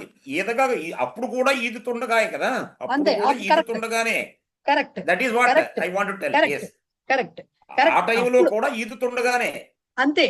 ఆ క్రియ జరుగుతున్న మొసలి కనబడటం అనే క్రియ జరిగిపోయింది, కానీ ఆ క్రియ జరిగినప్పుడు మాత్రం వాళ్ళు ఈదుతూ ఉన్నారు. సో అది మాత్రం మీరు అది చెప్పాల్సిందే, శత్రు ప్రత్యయంలో చెప్పాల్సిందే. అంతే కానీ ఈదగా అనకూడదు అక్కడ. That is what I want to say. అనకూడదు. అది right right right madam. Thank you. Okay. ఇవన్నీ ఎలా ఉంటాయంటే మీకు కొన్ని అదే ఇంకా వాక్యాలు చదవనివ్వరు నన్ను. మీకు తొందర ఎక్కువండి బాబు మీ అందరికీ అసలు. ఓకే. వాక్యాలు చదివి ఎలాగ లింక్ చేస్తున్నారు అనేది చదవనివ్వరు, చెప్పనివ్వరు అర్థాలు. అప్పుడే మొదలెట్టేశారు డౌట్లు. ఇంకా 3 స్లైడ్లు చెప్పానో లేదు. ఇంకో భయపెట్టేస్తూ ఉంటారు వీళ్ళు మధ్యలో డౌట్లు అడిగేసి ముందే. అదే మరి చెప్తే అసలు ముందర వచ్చేస్తూ ఉంటుంది వెంటనే దీన్ని ఎలా అప్లై చేసేయచ్చు టపటప. రవళి మొహంలో మల్లీశ్వరి గారి మొహంలో నేను చూసేస్తూ ఉంటాను, మూర్తి గారి మొహంలోను టక కనిపించేస్తుంటాయి. దీన్ని ఇప్పుడు ఎలా అప్లై చేసేయాలి అని. ముందు చూడండి, కాస్త వాక్యాలు చూడండి, తెలుస్తాయి కదా ఎలా చెప్తున్నారు. చూడండి ఫస్ట్ ఈ 9వ పాఠంలో కేవలం ప్లెయిన్ గా శత్రు ప్రత్యయం సానచ్ ప్రత్యయాలు వాడి మాత్రమే చెప్తారు. 10వ పాఠంలోకి వచ్చేసరికి ఇందాక చెప్పిన నేను మిగతా ఉన్నాయి కదా అవన్నీ కూడా వస్తాయి. వరుసగా నేను చెప్పుకొస్తాను, ఒక్కొక్కటి చూసుకోండి. ఫస్ట్ పితరి ఆగచ్చతి సతి రవి ప్రత్యాగచ్చతి. 9th లెసన్ లో స్టార్టింగ్ లో ఎక్స్ప్లెనేషన్ లో వాక్యం ఇచ్చారు. పితరి ఆగచ్చతి సతి రవి ప్రత్యాగచ్చతి. రవి ప్రత్యాగచ్చతి అనేది ప్రత్యాగతవాన్ అని కంపల్సరీ భూతకాలంలో ఉండాలని లేదు, ప్రెసెంట్ టెన్స్ లో కూడా ఉండొచ్చు. తండ్రి వస్తుండగా రవి ఇంటికి తిరిగి వచ్చాడు. ఇంటికి అనలేదుగా, రవి తిరిగి వచ్చాడు, వస్తున్నాడు అని చెప్పుకోవచ్చు, తప్పేమి లేదు దానికి. ఓకే. పితరి ఆగచ్చతి ఇది మనకి ఏమైంది, జ్ఞాపక క్రియ అవుతుంది. రవి ప్రత్యాగచ్చతి అనేది రవే ప్రత్యాగమనం జ్ఞాప్య క్రియ అవుతుంది. ఓకే. తండ్రి వస్తుండగా రవి తిరిగి వస్తున్నాడు. ఆయన రావడము వీడు రావడం ఒకేసారి జరుగుతుంది అనుకోండి, ఇలా చెప్పుకుంటాం. శిక్షకే ఆగచ్చతి సతి ఛాత్రాః ఉత్థితవంతః. విద్యార్థులు లేచి నిలబడ్డారు. ఎప్పుడు లేచి నిలబడ్డారు? శిక్షకే ఆగచ్చతి సతి, యదా శిక్షకః ఆగచ్చతి అని చెప్పుకోవడం అనమాట. ఎప్పుడైతే టీచర్ వస్తుండగా, శిక్షకుడు వస్తుండగా విద్యార్థులు లేచి నుంచున్నారు. ఓకే. ప్రదీపే స్నానం కుర్వతి సతి. ఈ బ్రాకెట్ లో ఇచ్చారంటే అర్థం ఏంటంటే రాయొచ్చు, రాయకపోయినా పర్వాలేదు అని అర్థం అనమాట. జలాగమనం స్థగితం. జల ఆగమనం స్థగితం అంటే నీరు రావడం అనేది ఆగిపోయింది. ఎప్పుడు ఆగిపోయింది? ప్రదీపే స్నానం కుర్వతి. కుర్వతి తెలుసు కదా, ఇప్పుడు సప్తమి భక్తులు తెలుసు మీకు అందరికీ. సో ప్రదీపుడు స్నానం చేస్తుండగా నీరు ఆగిపోయింది, నీటి రాక ఆగిపోయింది. సో ప్రదీపే స్నానం కుర్వతి, స్నానంతో సంబంధం లేదు, ప్రదీపే కుర్వతి, ఈ రెండే ఇంపార్టెంట్. ఏమిటంటే స్నానం పక్కన వస్తుంది. పుత్రేషు ఆగచ్చత్సు సత్సు మాతా సంతుష్ట. మాతా సంతుష్ట, తల్లి సంతోషపడింది. ఎప్పుడు? పుత్రేషు ఆగత్సు, పుత్రులు వస్తుండగా. ఆగచ్చత్సు సారీ, పుత్రులు వస్తుండగా తల్లి సంతోషపడింది. అంటే వారిని చూసి తల్లి సంతోషపడింది అని అర్థం. ఓకే. ఆగచ్చత్సు, ఆగచ్చతి, ఆగచ్చతోహో, ఆగచ్చత్సు సప్తమి విభక్తి రూపం కదా. పుత్రేషు. అలాగే జనేషు కోలాహలం కుర్వత్సు సత్సు చోరః పలాయితవాన్. జనులు కోలాహలము చేస్తుండగా, ఓకే, అంటే దొంగ దొంగ అని వీళ్ళు అరుస్తుండగా ఈ సందట్లో సడేమి వెళ్ళిపోయాడు, దొంగ పారిపోయాడు. సో జనులు కోలాహలము చేస్తుండగా, జనేషు కుర్వత్సు, కోలాహలేషు అని పెట్టేయకూడదు, కోలాహలం అలాగే ఉంటుంది. క్రియాపదానికి ఆ క్రియకి సంబంధించినటువంటి నౌన్ కి మాత్రమే సప్తమి విభక్తి వస్తుంది. కాబట్టి జనేషు వచ్చింది, కుర్వత్సు వచ్చింది. కోలాహలం ఉండొచ్చు, స్నానం ఉండొచ్చు, అక్కడ ఇంకేదైనా ఉండొచ్చు, అవసరాన్ని బట్టి, సందర్భాన్ని బట్టి. రైట్. సో అది. కపిషు పశ్యత్సు సత్సు హనుమాన్ సముద్ర లంఘనం కృతవాన్. కోతులన్నీ చూస్తుండగా, కోతులు చూస్తుండగా హనుమంతుడు సముద్ర లంఘనము చేశాడు. అంతే కదా, గట్టు నుంచి వీళ్ళందరూ ఇవన్నీ చూస్తున్నాయి, ఆయన ఎగరేశాడు. అదే కదా జరిగింది. సో కపిషు పశ్యత్సు, పశ్యతి పశ్యతో పశ్యత్సు కదా సప్తమి. సో కపిషు పశ్యత్సు సత్సు. సీతాయాం, అక్కడ వరకు వాళ్ళు ఆల్రెడీ మీనింగ్స్ ఇచ్చారు, ఇక్కడి నుంచి నేను చెప్తా తెలుగు మీనింగ్స్. సీతాయాం చింతయంత్యాం సత్యాం రామదూత ఆగత. రామదూత ఆగత జ్ఞాప్యక్రియ. రామదూత అయినటువంటి హనుమంతుడు వచ్చాడు. ఎప్పుడు వచ్చాడు? సీత ఆలోచిస్తుండగా వచ్చాడు. సో సీత ఆలోచిస్తుండగా అంటే ఏంటి? సీత చింతయంతి రావాలి. మరి దానికి అది జ్ఞాపక క్రియ కాబట్టి దానికి సప్తమి రావాలి, కాబట్టి ఇది స్త్రీలింగం కాబట్టి చింతయంత్యాం సీతాయాం. సీతాయాం చింతయంత్యాం సత్యాం స్త్రీలింగం కాబట్టి. సీత ఆలోచిస్తుండగా రామదూత వచ్చాడు. దానికి అది ఆన్సర్, ట్రాన్స్లేషన్. సీత ఆలోచిస్తూ ఉండగా రామదూత వచ్చాడు. వానరీషు ఫలం చోరయంతీషు సతీషు పితృభ్యః ప్రకోష్ఠం ప్రవిష్టవాన్. పితృభ్యః ప్రకోష్ఠం ప్రవిష్టవాన్. బాబాయో పెదనాన్నో పితృభ్యః బాబాయ్ అనుకోండి, చిన్న అన్న గదిని ప్రవేశించాడు, గదిలోకి ప్రవేశించాడు. ఎప్పుడు? చక్కగా లోపల కోతులు కూర్చుని, ఆడకోతులు అవి కూడా పండు తింటూ దొంగతనం చేస్తున్నాయట. సో వానరీషు ఫలం చోరయంతీషు, ఆడకోతులు పండును దొంగిలిస్తుండగా చిన్న అన్న గదిలోకి ప్రవేశించాడు. ఓకే, ఈయన వెళ్ళేసరికి జరుగుతున్న దృశ్యం అది, వాడు దొంగిలిస్తూ ఉన్నాయన్నమాట. నెక్స్ట్, నారీషు జల్పంతీషు అంధకార ప్రసృత. ఎందుకు సార్ మూర్తి గారు నవ్వుతారు మీరు? ఇలాంటి ఎగ్జాంపుల్ వస్తే సార్ ముందు నవ్వేస్తారు. అంధకార అలా ఎందుకు నవ్వుతుంది? జల్పం అని వచ్చినప్పుడల్లా నాకు నవ్వు వస్తుంది మేడం. కారణం ఏంటంటే, అంటే sorry, 1 minute, less than 1 minute. 3 రకాల వాదాలు ఉంటాయి. వాదం అట, జల్పం అట, చర్చ అట. జల్పం అంటే ఏదో అలా మాట్లాడుకోవడం అనమాట. అలాగే కోచికోలు కబుర్లు అంటారే, ఊగుసుపోక మాట్లాడుకునే మాటలు జల్పనం అంటే. అది జల్పం అట. జల్పనం, జల్పం కాదు, జల్పనం. జల్పనం.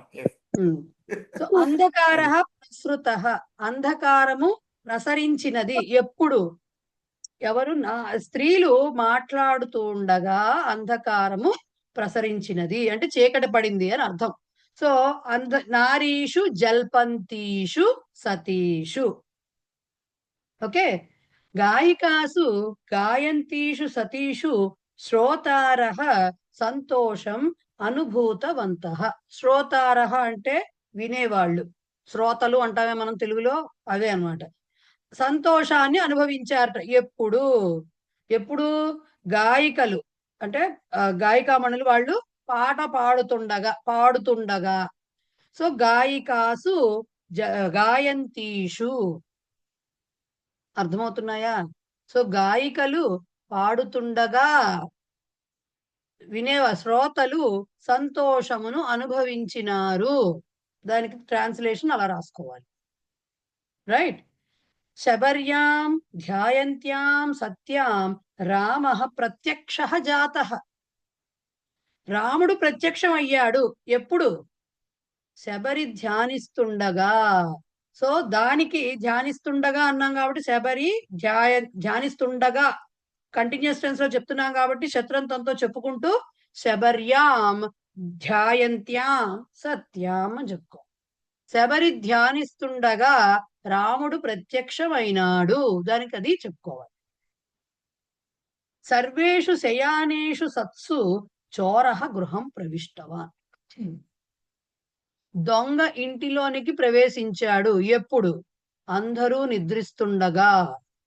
అందరూ నిద్రిస్తుండగా, అందరూకి సర్వేషు శయానేషు, అందరూ నిద్రిస్తుండగా దొంగ ఇంట్లోనికి ప్రవేశించాడు. హరౌ చేష్టమానే సతి శిశుః అధః అపతత్. హరౌ చేష్టమానే సతి శిశుః అధః అపతత్. శిశువు కింద పడిపోయింది ఎప్పుడు? హరౌ చేష్టమానే. ఇక్కడ రెండు రకాలుగా తీసుకోవచ్చు. హరిహి అనే శబ్దం, అక్కడ ఎవరో హరి అనే ఒక కుర్రాడు ఎవడో ఉన్నాడు, వాడేదో చేష్టలు చేష్టమానే అంటే చేష్టతే అంటే చేష్ట చేస్తుండగా, ఏదో పని చేస్తుండగా. రెండవది హరిహి అంటే కోతి అనే అర్థం కూడా ఉంది. కోతి ఏదో చేష్టలు చేస్తుండగా ఇది కింద పడిపోయింది పాప అని కూడా అనుకోవచ్చు. ఇక్కడ ఎట్లా అయినా చెప్పుకోవచ్చు. ఏమైనా కానీ శిశువు కింద ఎప్పుడు పడింది? హరౌ చేష్టమానే. చేష్టతే అనేది ఆత్మనేపది క్రియాపదం కాబట్టి చేష్టమానే అని వచ్చిందని. గోవిందే ప్రతీక్షమాణే సతి పత్ర వితారక ఆగత. పత్ర వితారక పోస్ట్ మ్యాన్ వచ్చాడు. ఎప్పుడు వచ్చాడు? గోవిందే గోవిందుడు ఎదురు చూస్తుండగా. గోవిందుడు ఎదురు చూస్తుండగా పోస్ట్ మ్యాన్ వచ్చాడు. ఓకే, నెక్స్ట్ లతాయాం ఏధమానాయాం సత్యాం కీటాహ బాధంతే. చిన్నగా ఉన్నప్పుడు రావు, నెమ్మదిగా 4 ఆకులు వేసుకుంటూ మొక్కలు పెరుగుతుండగా అన్ని రకాల పురుగులు వస్తూ ఉంటాయి. సో కీటాహ బాధంతే, కీటకాలు బాధిస్తున్నవి ఎప్పుడు? లతాయాం ఏధమానాయాం సత్యాం. లత అంటే తీగ పెరుగుతుండగా కీటకములు బాధిస్తున్నవి. ఓకే, తీగ పెరుగుతుండగా. నెక్స్ట్ లతాసు కంపమానాసు సత్సు ఫలాని పతితాని. ఇది ఇందాకట్లాంటిదే. అక్కడ ఇదేంటి చెట్టు, ఇక్కడ తీగ, అంతే. తీగలు ఊగుతుండగా పండ్లు పడినవి. లతాసు కంపమానాసు.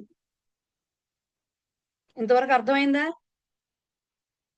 ఎస్ మేడం, చిన్న డౌట్. ఇప్పుడు సంతుష్ట అని వచ్చింది కదండి వాక్యం.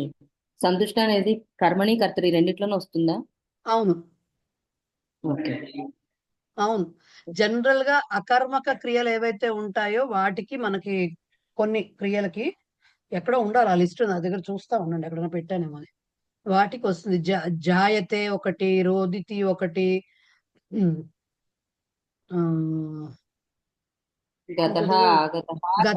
గమ్ ధాతు వస్తుంది. గమ్ ధాతు ఒకటి, స్లీ అని ఒక ధాతు ఉంటుంది. ఇలా కొన్ని ధాతువులు ఉన్నాయి, వాటికి తా కర్తరిలో కూడా వస్తుంది. తుష్ ధాతు కూడా అలా. చివరి నాలుగు శానచ్ ప్రశ్యయం కదా మేడం వచ్చాయి. మిగతావన్నీ శత్రు ప్రశ్యాలు వచ్చాయి కదా మేడం, అంతే కదా? చివరి 4 కర్మ 5 చేష్ట. శయానేషు కూడా శానచ్చే. శయానం, ఎస్, అది కూడా శానచ్చే. రవళి అర్థమైంది కదా ఇప్పుడు? రవళి అర్థమైంది కదా? అర్థమైంది మేడం. ఓకే. సో వాళ్ళు అదే పక్కన వాళ్ళు ఇచ్చింది కూడా నేను ఇందాక చెప్పా కదా, ఏకవచనం ద్వివచనం బహువచనంలో ఇచ్చారు. రామే వదతి సతి రామ లక్ష్మణయోహ వదతోహ సతోహ రామ లక్ష్మణ భరతేషు వదత్సు సత్సు, అలాగా లింగాల్ని బట్టి వచనాల్ని బట్టి అవి మార్చుకుంటూ ఉంటాం అనమాట. సప్తమి ప్రయోగం అంతే కదా. సప్తమిలో 3 విభక్తులు ఉంటాయి కాబట్టి 3 వచనాలు ఉంటాయి కాబట్టి 3 లింగాలు ఉంటాయి కాబట్టి దానికి తగ్గట్టుగా రాస్తుంది. రైట్, అర్థమైందా? ఎస్. ఇప్పుడు 10వ లెసన్ తీయండి.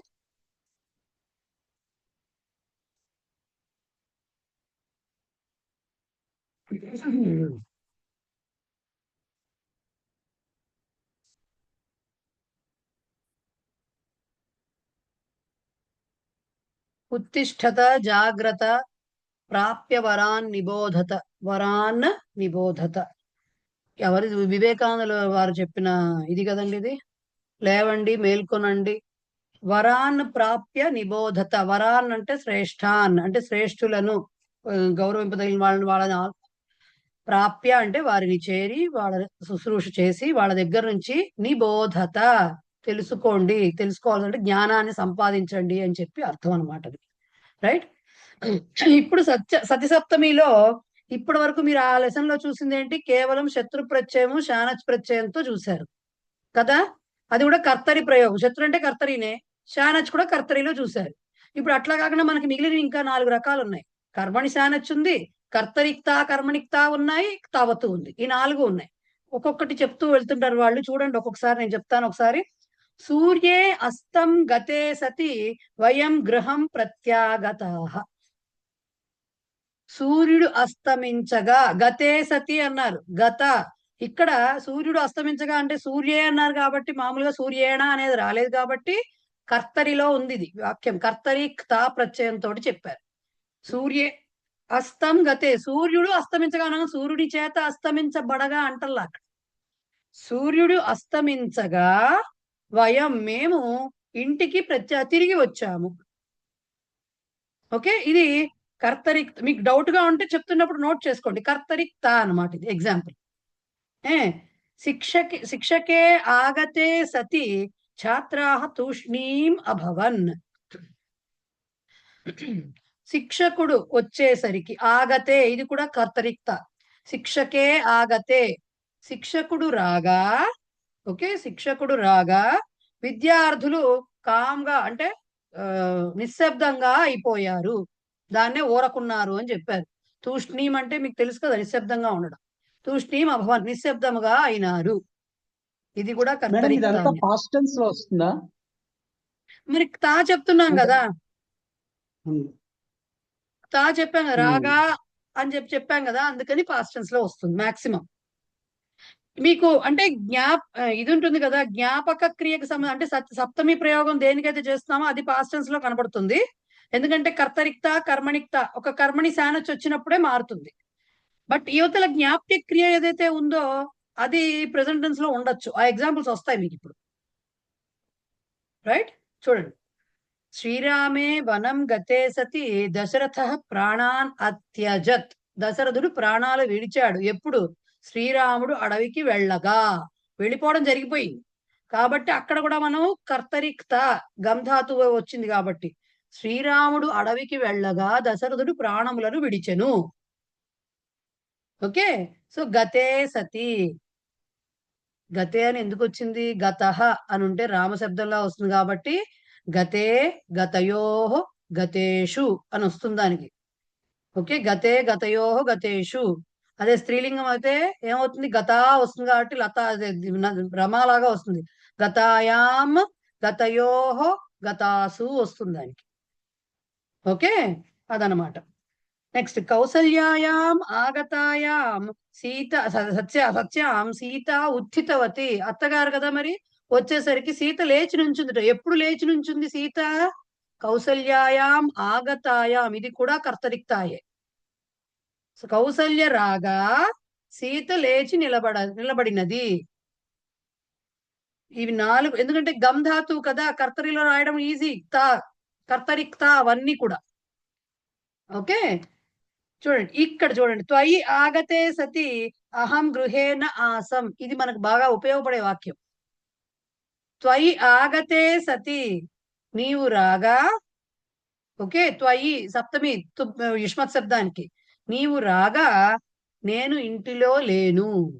అహం గృహేణ ఆసం, ఇది కూడా కర్తరిక్తానే.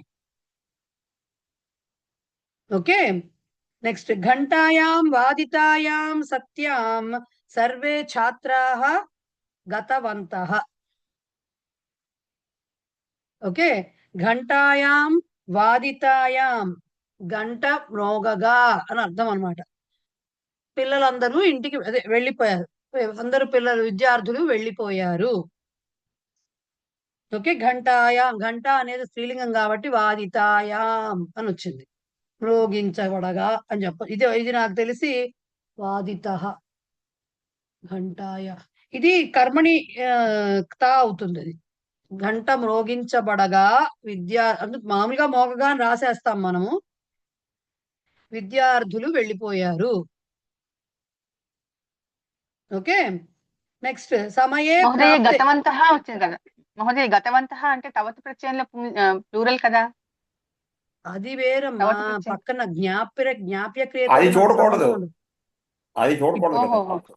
ఇప్పుడు జ్ఞాప్య క్రియ పక్కన పెట్టేసేయండి. జ్ఞాప్య క్రియ ఏదైనా ఉండొచ్చు, జ్ఞాపక క్రియని ఓహో. సతి సప్తమి అంటే జ్ఞాపక క్రియకే వర్తిస్తుంది కదా. సో ఇది చెప్పేటప్పుడు ఎన్ని గంట మోగించబడగా అనొచ్చు, గంట మోగగా అని కూడా అనొచ్చు. గంట మోగాలంటే ఎవడైనా మోగించాలి కదా దాన్ని, దానంతరది మోగేది కదా కూర్చుని. సో ఇది అందుకని నేను కర్మణిక్త అంటున్నా, అది అంతకుమించి ఏం లేదు. మీకు పెద్ద డిఫరెన్స్ ఇక్కడ తెలియదు, తవతో యూజ్ చేస్తేనే తెలుస్తుంది. రైట్, సో అది సమయే ప్రాప్తే సతి సర్వే ఛాత్ర, ఇది కూడా సేమ్ ఇచ్చారు. గతవంతః సమయే ప్రాప్తే సతి, సమయము సమీపించగా, ఓకే, సమయము అయిపోగా అని చెప్పొచ్చు.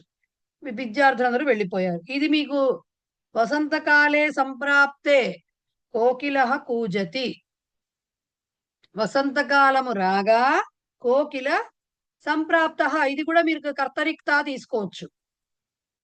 కర్తరిక్తా తీసుకోవచ్చు. కోకిల కూసినది, కూస్తున్నది. ఓకే మేడం, సంప్రాప్తే సన్నిహితే కాలే నహి నహి రక్షతి దృక్యం కరణే ఉంది. అదే అది సప్తమియే, అంతే, అది కరెక్ట్, సప్తమి. ఓకే, అంతే. ఇంకోటి కూడా ఉంది కదా మీకు, కాకః కాకః పికః పికః ఏదో వస్తుంది ఒక శ్లోకం, దేంటో వచ్చింది మేడం, నా గుర్తుకులో. ఆ డుక్కురం కరణే ఎలా పరిచయాలు వచ్చింది మహోదయ, పరిచయాలు వచ్చింది మీరు చెప్పిన శ్లోకం. అవును, మీరు చెప్పిన శ్లోకం పరిచయాలు వచ్చింది. అవును. డుక్కురం మూర్తి కరణే, డుక్రోయి అని పలకాలండి, ఈ అని పలకాలి. నై అన్నట్టుగా ఎలా అంటామో డుక్రోయి అనాలి. డుక్కురుయి కదా. ఓకే, ఓకే, అంతే రైట్. అంతే, డుక్రోయి కరణే. సో ఇక్కడ వస్తుంది చూడండి, ఇది పుత్రేషు పరీక్షాయాం ఉత్తీర్ణేషు సత్సు మాతా సంతుష్ట. పుత్రుల ఉత్తీర్ణ అనేది మరి మీకు తెలుసో లేదో, తరతికి తీర్ణ అనేది తా ప్రత్యయం. తరతి అనే క్రియాపదానికి తీర్ణ అనేది తా ప్రత్యయము.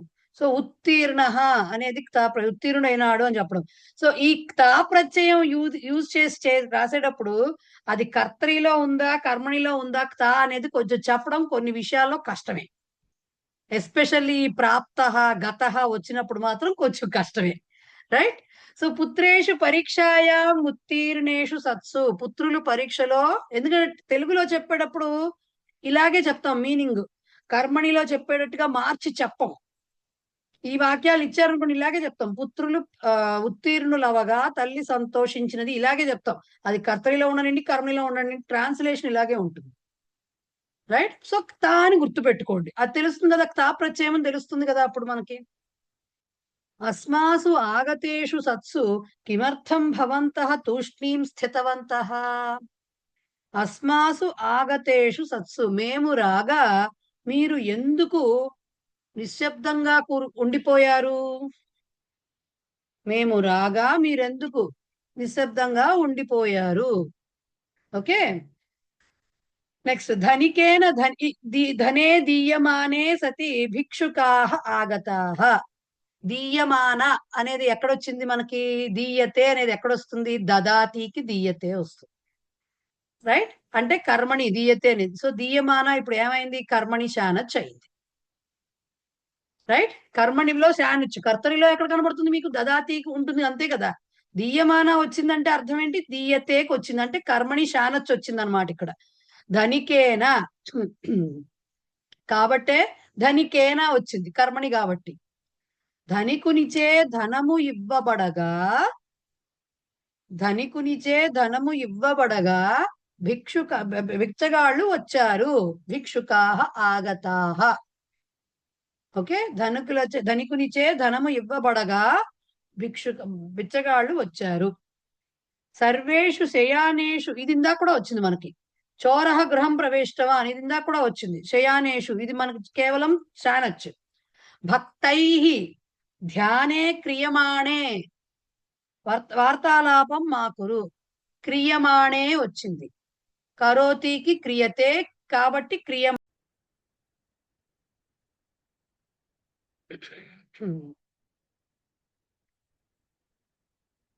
సో ఏం చెప్తున్నాను? క్రియమాణే అన్నారు కాబట్టి ఇది కూడా కర్మణి శానచ్.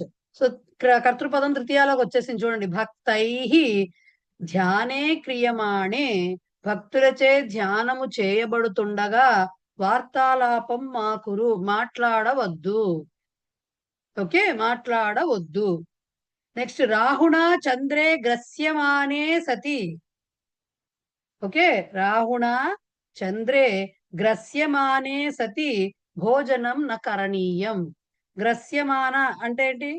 శానచ్ వచ్చేసింది. గ్రస్యతే వచ్చింది అంటే పట్టుకొనబడతాడు. సో గ్రస్యమానే సతి చంద్రే రాహుణ అని వచ్చింది తృతీయ, కర్మణి శానచ్. సో రాహుచే చంద్రుడు గ్రహణం అనమాట, అంటే గ్రహణము చేయబడుతుండగా భోజనము న కరణీయం, చేయరాదు. దాన్నే ఇంకా ఏం చెప్పాలి? ఇంకా చెప్పాలంటే భోజనము చేయబడరాదు అని. కానీ అలా చెప్పం కదా, భోజనము చేయరాదు అనే చెప్తాం. ఓకే, నెక్స్ట్ తయా, ఇది కూడా కర్మణీయే వస్తుంది. తయా గీతే గీయమానే సతి సర్వాహ తృప్తిం అనుభూతవత్యః. ఆమెచే పాట పాడబడుతుండగా అందరూ, సర్వాహ అన్నారు ఇక్కడ చూడండి. అందరూ అని మీరు ఇలాంటివి ఇచ్చారనుకోండి ట్రాన్స్లేషన్ కి స్త్రీలు అని రాయాలి. అందరూ స్త్రీ, సర్వాహ అంటే స్త్రీలు అని రాయాలి. అందరూ అంటే స్త్రీలందరూ తృప్తిని అనుభవించినారు. ఓకే, గీయమానే, గాయతి, గీయతే. సో గీయమానే కర్మణి శానచ్ వచ్చింది అది కూడా. ఇక్కడ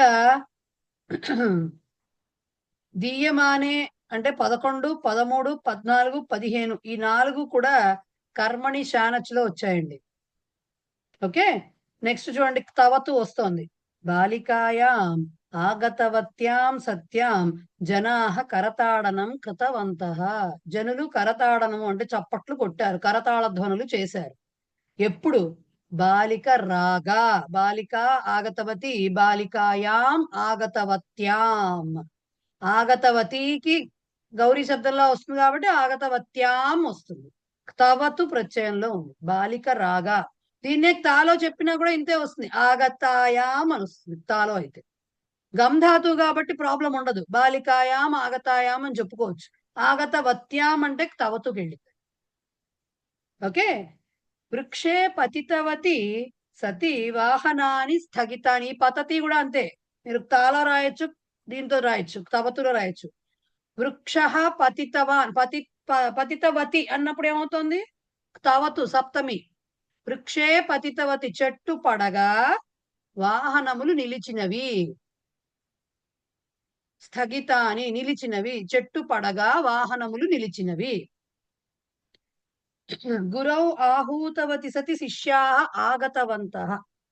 గురౌ ఆహూతవతి సతి, ఆహూతవతి అంటే ఆహూతవాన్ కి సప్తమి విభక్తి, ఆహూతవతి.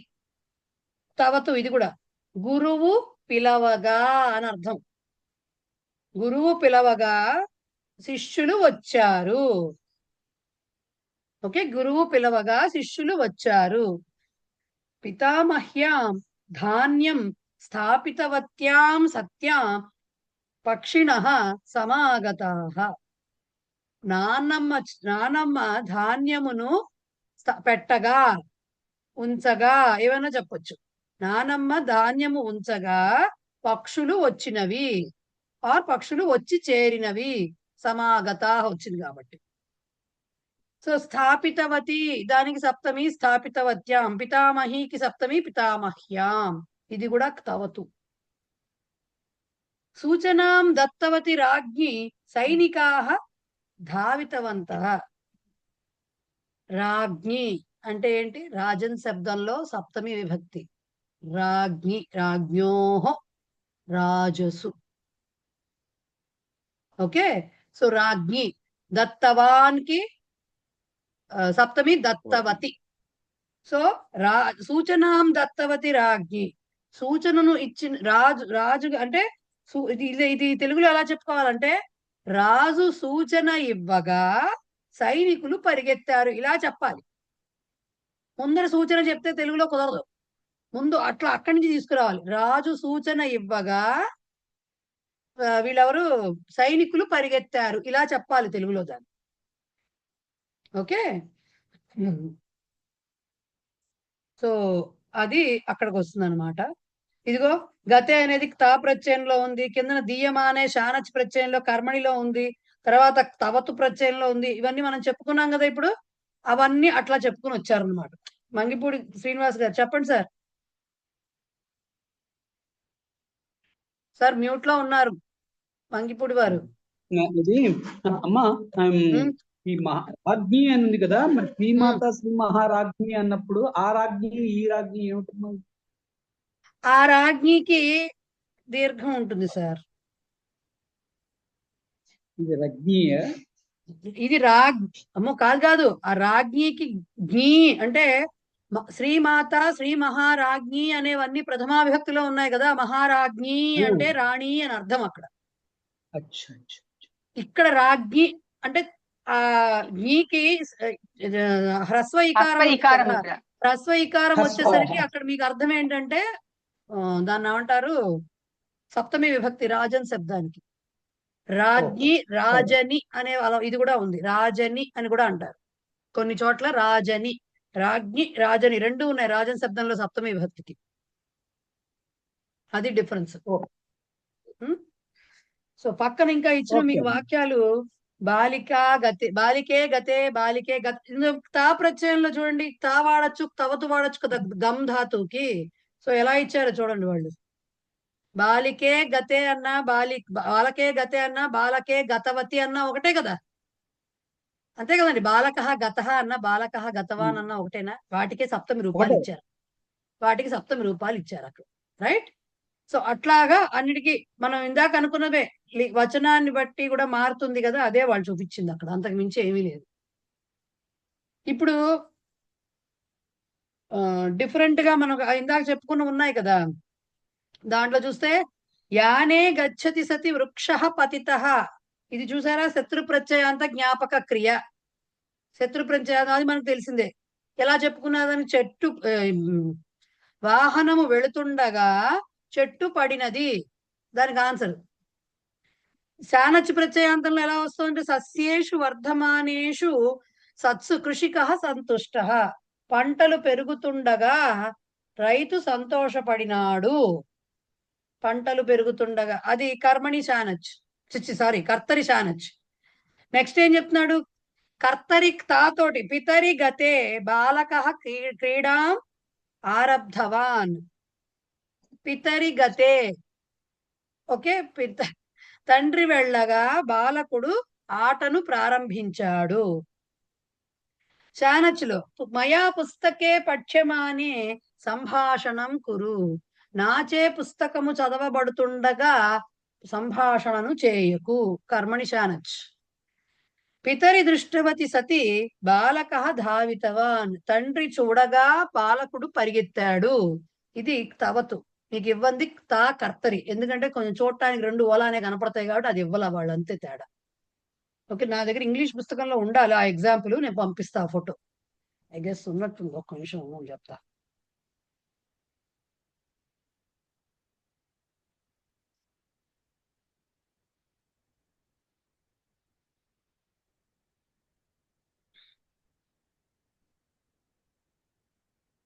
లేదు, ఎక్కడో పోయింది. అయితే ఇంగ్లీష్ బుక్ ఎక్కడో ఇంగ్లీష్ బుక్ లో ఇంకొకటి కూడా ఇచ్చారు ఎగ్జాంపుల్, అది నేను చెప్తాలేండి. సో ఇలాగా మీకు సతీ సప్తమి అనేటటువంటి ప్రయోగము ఇన్ని రకాలుగా చేయొచ్చు. మీరు ఎలా చెప్దాం అనుకుంటున్నారు వాక్యం, దాన్ని బట్టి చేయొచ్చు. బాబు ఇది ఒక ప్రయోగం ఉంటుందని మనకి, ఎందుకంటే మనకి పరిచయాలు శ్లోకాల్లో చదివాము అట్లాంటి ప్రయోగము, రైట్? కొన్ని చోట్ల మీకు కనబడుతూ ఉంటుంది ఆ ప్రయోగం, కాబట్టి అది ఏమిటి సప్తమిలో ఎందుకు వచ్చింది అని తెలియడానికి మీకు చెప్పారు తప్ప, మీరు సొంత ప్రయోగాలు చేసేటప్పుడు రాసేటప్పుడు ఖచ్చితంగా ఇలా రాయాలని రూల్ లేదు. యథాతథా ప్రయోగంతో రాసుకోవచ్చు హాయిగా, డౌటే లేదు. బట్ శిక్షా ట్రాన్స్లేషన్స్ ఇచ్చినప్పుడు మాత్రం ఇదే ఎక్స్పెక్ట్ చేస్తారు, సతి సప్తమితోనే ఎక్స్పెక్ట్ చేస్తారు. చూసుకో, అందుకని అంటే ఇది ఉంది అని చెప్పడం తప్ప, ఎక్స్పెక్ట్ చేసినా నేను యథాతథాతో ట్రాన్స్లేట్ చేయమని ఇస్తారు తప్పితే దీన్ని యూజ్ చేసి ట్రాన్స్లేట్ చేయమని ఇవ్వరు కదా.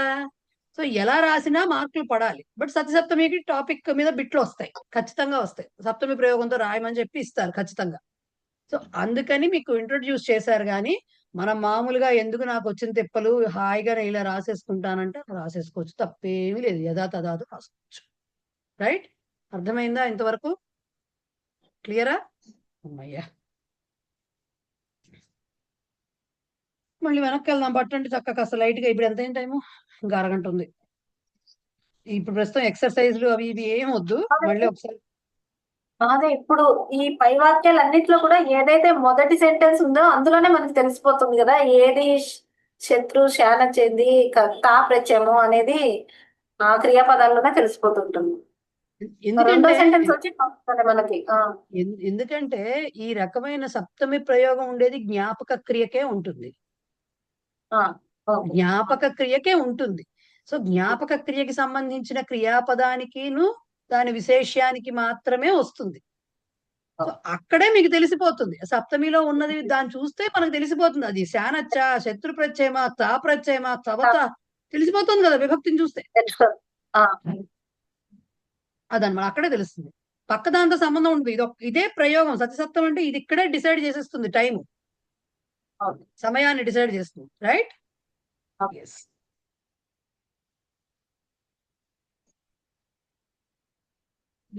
నైన్త్ లెసన్ లో ప్రహేళిక అస్సలు నాకు నచ్చదు, నాకు ఈ ప్రహేళిక. బట్ ఏం చేయలేము, చెప్పుకోవాలంటే. యజమానేన కహ స్వర్గహేతు సమ్యక్ విధీయతే. యజమానేన కహ స్వర్గహేతు సమ్యక్ విధీయతే విహాయాద్యంత్యోర్వర్ణౌ గోత్వం కుత్ర స్థితం వద. యజమానేన కహ స్వర్గహేతు సమ్యక్ విధీయతే. సమ్యక్ ప్లస్ విధీయతే, సమ్యగ్ విధీయతే, జస్తం అయింది అక్కడ. విహాయ ఆద్యంతయోః వర్ణౌ. విహాయ ఆద్యంతయోః వర్ణౌ గోత్వం కుత్ర స్థితం వద. యజమానేన, యజమాని అంటే ఎవడండి? ఎవరు యజమాని అంటే? మనం చెప్పుకుంటున్న యజమాని కదా, యాక్చువల్ గా యజమాని అంటే యజ్ఞం చేసేవాడు యజమాని. రైట్? సో యజ్ఞం చేసేవాడి చేత కహ స్వర్గహేతు, స్వర్గానికి కారణమైనది ఏది సమ్యక్ విధీయతే చక్కగా చేయబడుతుందిట. యాగం అది ఏంటి? యజమాని అంటే యజ్ఞం చేసేవాడి చేత స్వర్గానికి కారణమైనటువంటి ఏది అంటే ఏ ప్రక్రియ సరిగ్గా చక్కగా చేయబడుతుంది అని చెప్తూ దానికిట ఆ వచ్చేది ఏదో ఒక పదం వస్తుంది. ఆ పదంలో ఆద్యంతయోః వర్ణౌ విహాయ, మొదటిది చివరిది, ఆది అంతయోః వర్ణయో, మొదటిది చివరిది వదిలేస్తే గోత్వము అనేది కుత్ర స్థితం ఎక్కడ ఉందో వద చెప్పాలట. గోత్వము అంటే ఇదేంటో అంటే, ఇప్పుడు మానవత్వం అంటే ఎవరిలో ఉంటుందండి? మానవుల్లో ఉంటుంది. పశుత్వం అంటే ఎవరిలో ఉంటుందండి? పశువుల్లో ఉంటుంది. గోత్వం అంటే ఎవరిలో ఉంటుందండి? గోవులో ఉంటుంది. గోవులో అనడానికి ఏమిటి? గోవు యందు అనడానికి గవి. ఓకే, యాక్చువల్ గా గవి.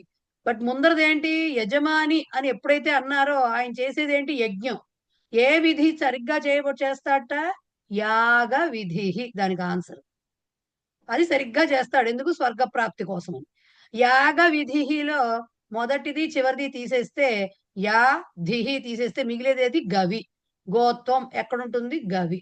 నాకు అక్కడ వాళ్ళు పశువులో ఉండే ధర్మగుణాలు అన్నారు, నాకు నచ్చలేదు. పశువు కాదు కదా, ఆవు అని చెప్పాలి అక్కడ యాక్చువల్గా కదా, ఆవు అని మాట్లాడాలి. సో అది అంతకు మించి ఏం లేదు అక్కడ. కానీ నెక్స్ట్ 2 శ్లోకాలు చాలా బాగుంటాయి.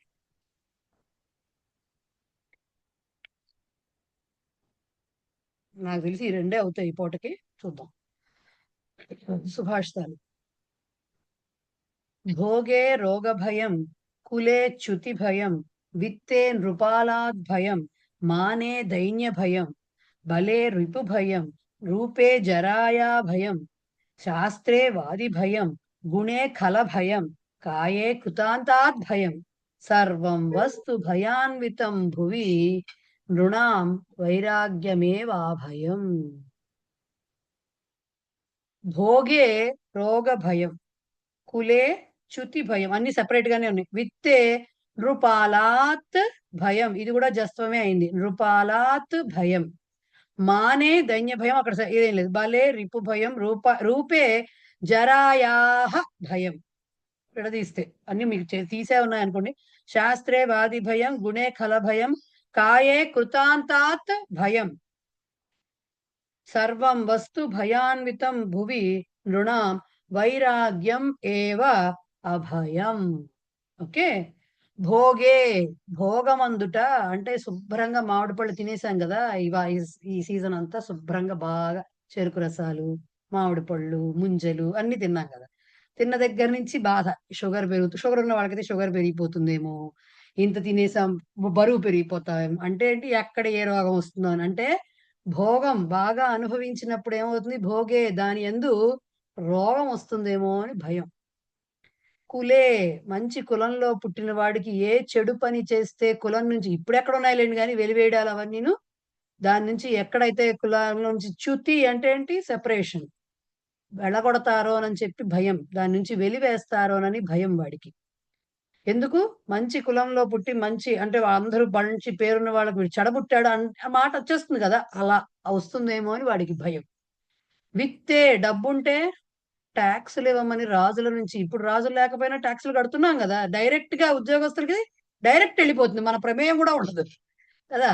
సో నృపాలాత్ భయం, రాజు నుండి భయం. అంటే డబ్బులు ఎక్కువ ఉన్న దగ్గర నీకు ఎందుకు వచ్చింది, ఎంత వచ్చింది, ఎక్కడి నుంచి వచ్చింది, ఇవన్నీ వస్తాయి క్వశ్చన్స్. మానే, గౌరవం ఉన్న చోట దైన్య భయం, చాలా గౌరవాలు పేరు ప్రఖ్యాత, దైన్యం ఏమీ లేకుండా దీనత్వాన్ని పొందాల్సి వస్తుందేమో అనే భయం. రైట్. బలే, బలం వచ్చిందని, బలం ఉందనుకోండి, మహాబలవంతుడు అనుకోండి, రిపు భయం, శత్రువులు ఉంటారు వాడికి. రిపుహు అంటే ఎవరు, శత్రువు. శత్రువులు ఎక్కువ ఉంటారు బలవంతుడికి, సో శత్రువుల భయం ఉంటుంది. రూపే జరాయాహ భయం, అందమైన రూపం వాడిచిన వాళ్ళకి ఎక్కడ ముసలితనం వస్తే అందమంతా పోతుందో అని భయం. శాస్త్రే వాది భయం, ఇప్పుడు నా బోటి వచ్చి రాని టీచర్లు ఉన్నారనుకోండి, ఏదో వచ్చిన 2 ముక్కలు చెప్దామని వస్తే వీళ్ళు డౌట్లు అడిగితే ఇప్పుడు నేను ఏం చేయాలని ప్రతిరోజు భయపడుతూ రావాలన్నమాట క్లాస్కి. బేసిక్గా చెప్పదలుచుకుంది ఏంటంటే, శాస్త్రజ్ఞుడు, శాస్త్ర పండితులకి వాదనలతో, అంటే వాది ఎక్కడ వచ్చి ఏం క్వశ్చన్స్ వేస్తే ఆన్సర్ చెప్పలేకపోతే వీళ్ళ పాండిత్యం 0 అయిపోతుంది కదా, అది భయంగా ఉంటుంది. గుణే ఖల భయం, సజ్జనులకి, మంచి గుణములు గల వాళ్ళకి చెడ్డ వాళ్ళతోటి భయం. వీడు మంచివాడైనా వచ్చి మీద పడి, వాడు దుర్జనులకు వేరే ఇదే ఉందని, ఖలులు అంటే ఎవరు, చెడ్డవారు, వారి నుంచి భయంగా ఉంటుంది. కాయే కృతాంతాత్ భయం, కృతాంత అంటే అర్థం ఏంటి, అంతము చేసేవాడు. కృతం అంతం, ఏన కృత అంత ఏన, ఎవరి చేతైతే అంతము చేయబడుతుందో, అంటే ఎవరు, యమధర్మరాజు. దేనికి, కాయం, శరీరానికి మృత్యు వస్తుందేమో అని భయం. యమధర్మరాజు అంటే భయం అంటే అర్థం అదే కదా, ఎక్కడ చావు వస్తుందా అని. శరీరం ఉంటే చావు, అబ్బో నేను పోతానేమో, నీ పోతే ఏమైపోతుందా, ఇలా భయంగా ఉంటుంది. ఈ విధముగా సర్వం వస్తు, ప్రతి వస్తువు కూడా భయాన్వితం భువి, భువి సర్వం వస్తు భయాన్వితం, ఈ భూమి మీద ప్రతి వస్తువు కూడా భయంతో కూడుకున్నదే ఉంది. నృణాం, అటువంటప్పుడు నృణాం, నరాణాం, మనుషులకు వైరాగ్యం అంటే డిటాచ్మెంట్. వైరాగ్యం అనగానే మనం కాషాయ వస్త్రాలు కట్టుకుని అది ఉండక్కర్లా. వైరాగ్యం అంటే దేని మీద కూడా మోహం లేకపోవడం, ప్రేమ లేకపోవడం ఎక్కువగా. సో ఆ డిటాచ్మెంట్ అనేది ఒక్కటే ఆ భయం. మీకు రోగం వస్తుందనే భయం లేదనుకోండి, మీరు శుభ్రంగా తినేసేయచ్చు. ఆ భయం అంటే అంటే ఆ తినే మోజు ఉండదు. అప్పుడు తినేయచ్చని కాదు. ఇక ఆ దీంట్లో ఉంటా. సో ఆ భయంతో ఉన్నప్పుడు ఏమవుతుందంటే, వీటి నుంచి బయటపడాలంటే ఏంటి? ఆ దేని నుంచి మనకి ఏ భయ కారణాలు ఏమున్నాయో వాటి మీద మనం ఏమంటారు? దాని నుంచి దూరంగా ఉండడం, డిటాచ్‌మెంట్ పెంచుకోవడం అనేది ఇంపార్టెంట్. అదే వైరాగ్యం ఏవ అభయం. అదొక్కటే అభయం అన్నమాట. మనకి ఇంక వేరేదేమీ దారి లేదు. అది ఆ పద్యానికి అర్థం. ఏ? మేడం సర్వం వస్తు ఉంది కదా, సర్వం వస్తు. హ్మ్. అది ఏంటి మేడం? అది ఆ వస్తు విభక్తి వచనాలు ఏంటండి అది? వస్తు వస్తుని వస్తువుని. అంటే వస్తు ఇది నపుంసకమే. నపుంసకలింగం. ఉకారాంత ఓకే. నపుంసకలింగ శబ్దం వస్తు శబ్దం. సో వస్తువుని ఓకే. అనే మాట మీరు వినుంటారు కదా! వస్తు అనేది ప్రథమా విన్నాను. విభక్తి. సో సర్వం వస్తు అని ఎప్పుడైతే అన్నామో సర్వః జనః అన్నట్టుగానే సర్వం వస్తు అంటే ప్రతి వస్తువు అని చెప్పటం. ఓకే. రైట్.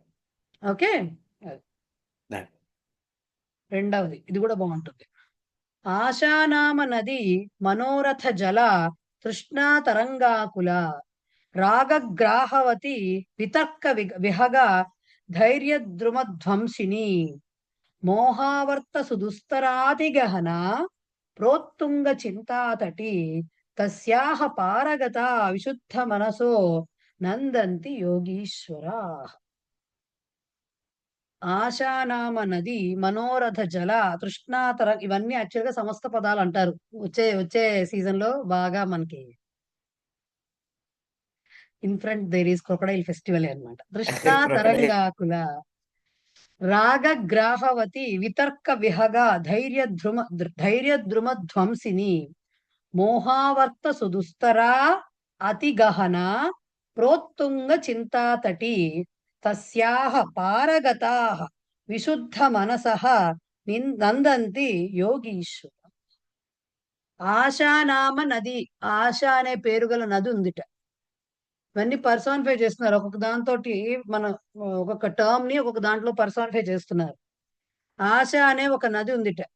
దాంట్లో నీళ్ళు ఎలాంటివిట? మనోరథ అది ఎలాంటి నీళ్ళని కలిగి ఉందిట? మనోరథ జల కోరికలు అనేటటువంటి నీళ్ళని కలిగి ఉందిట అది. ఆశ అనే నదిలో కోరికలు అనేటటువంటి నీళ్లు ఉన్నాయట. మనోరథ జల. ఏ తృష్ణ తరంగాకుల. తృష్ణ అంటే అది కూడా ఆశే. అలలు అలలుగా తరంగా ఆకుల. తరంగాలంటే అలలు. అలలలలుగా అంటే ఒకటైపోగా ఇవాళ ఇది అయింది, రేపు మళ్ళీ ఇంకోటి వస్తుంది. ఎందుకు రేపటి వరకు అక్కర్లే, నెక్స్ట్ మూమెంట్ లో ఇంకోటి వస్తుంది కోరిక.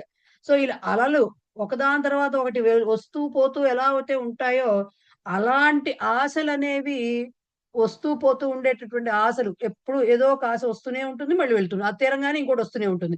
సో అలాంటి ఆకుల దానితోటి నిండి ఉన్నదిట మొత్తం. రాగ గ్రాహవతి.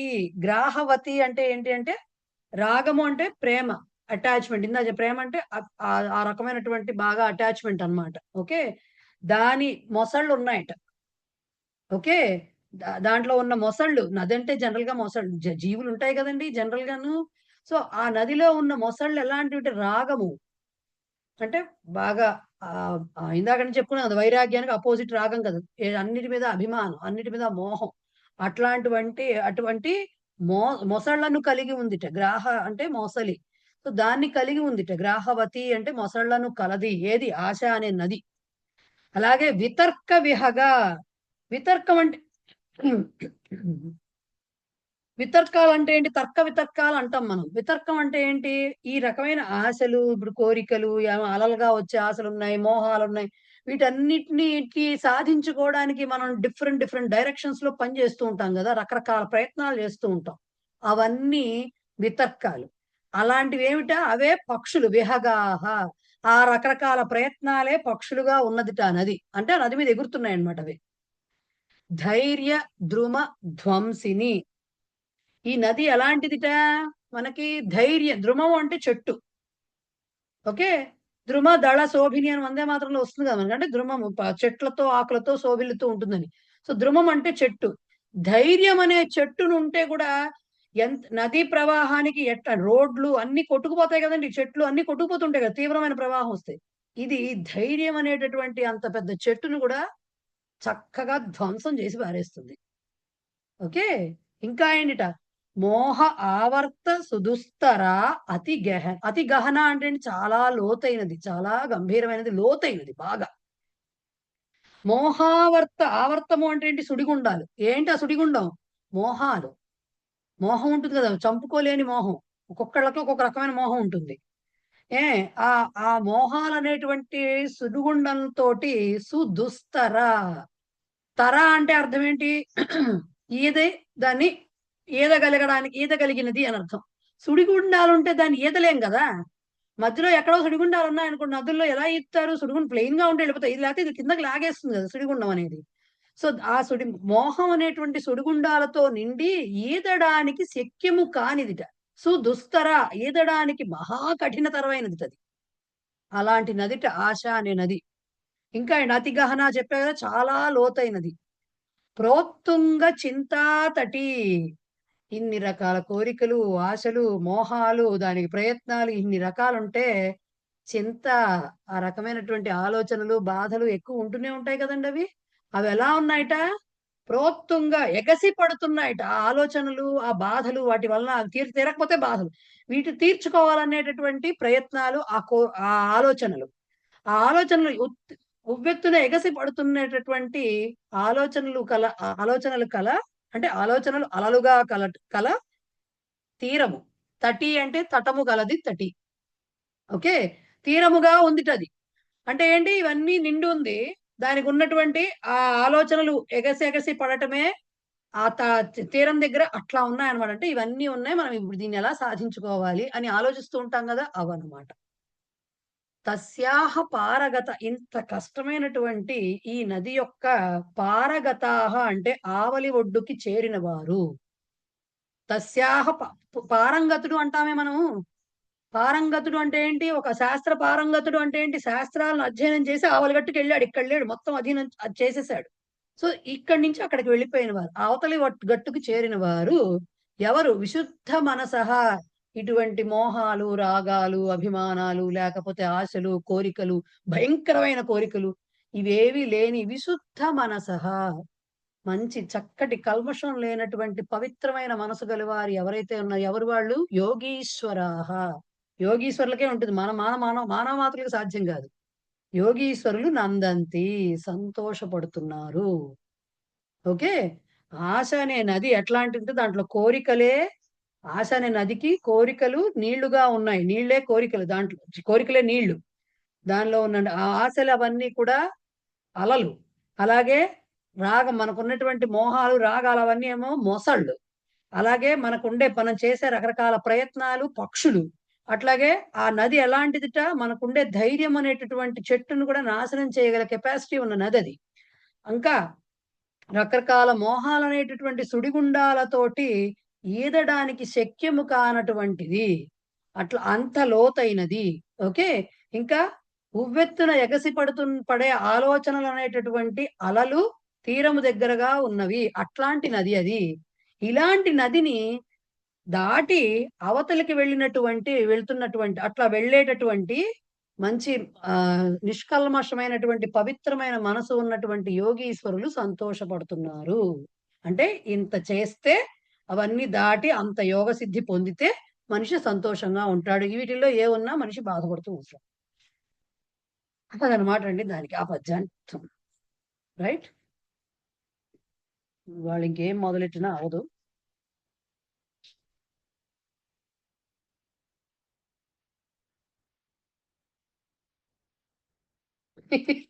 మహోదయ, చెప్పండి.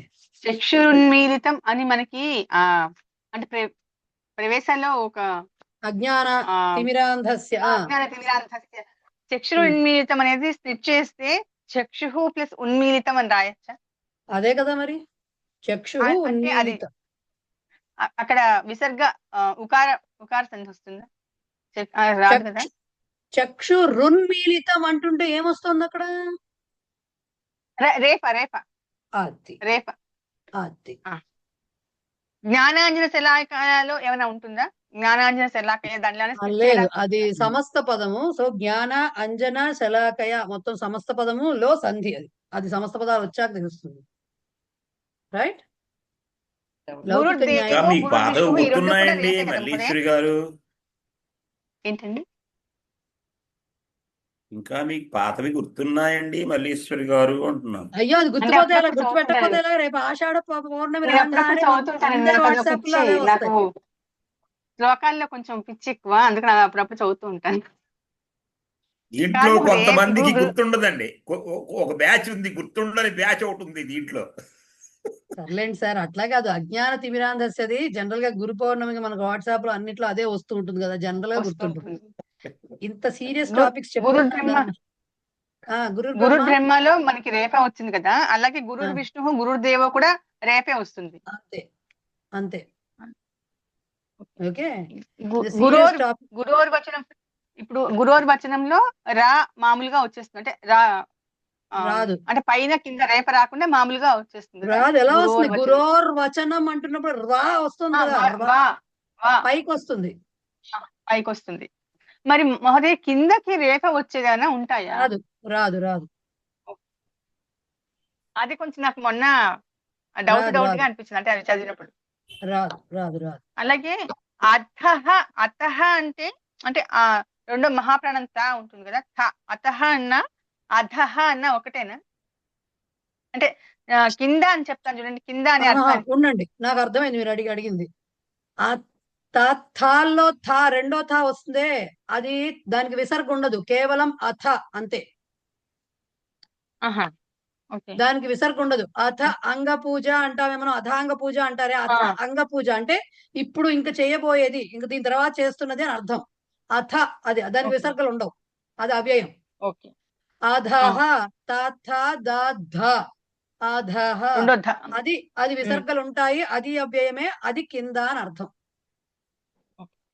అది కాకుండా అతహ, మామూలుగా తా ఉంటే అతహ, అందువలన, అది కూడా ఉంది. అందువలన.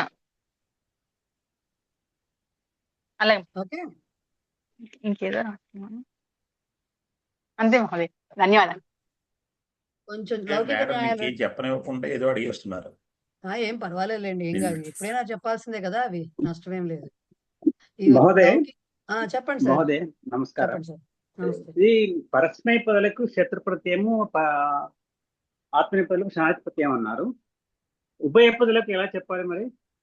ఉభయ పదుల రూపాన్ని బట్టి, ఇప్పుడు కరోతి కురుతే రెండు రూపాలు ఉన్నాయి. కృ ధాతువుకి కరోతి అనేది పరస్మయ పద రూపము, కురుతే అనేది ఆత్మనేపద రూపము. సో కరోతి రాసుకున్నప్పుడు కరోతి ఇచ్చారనుకోండి, దానికి శత్రు ప్రత్యయం రాయాలి.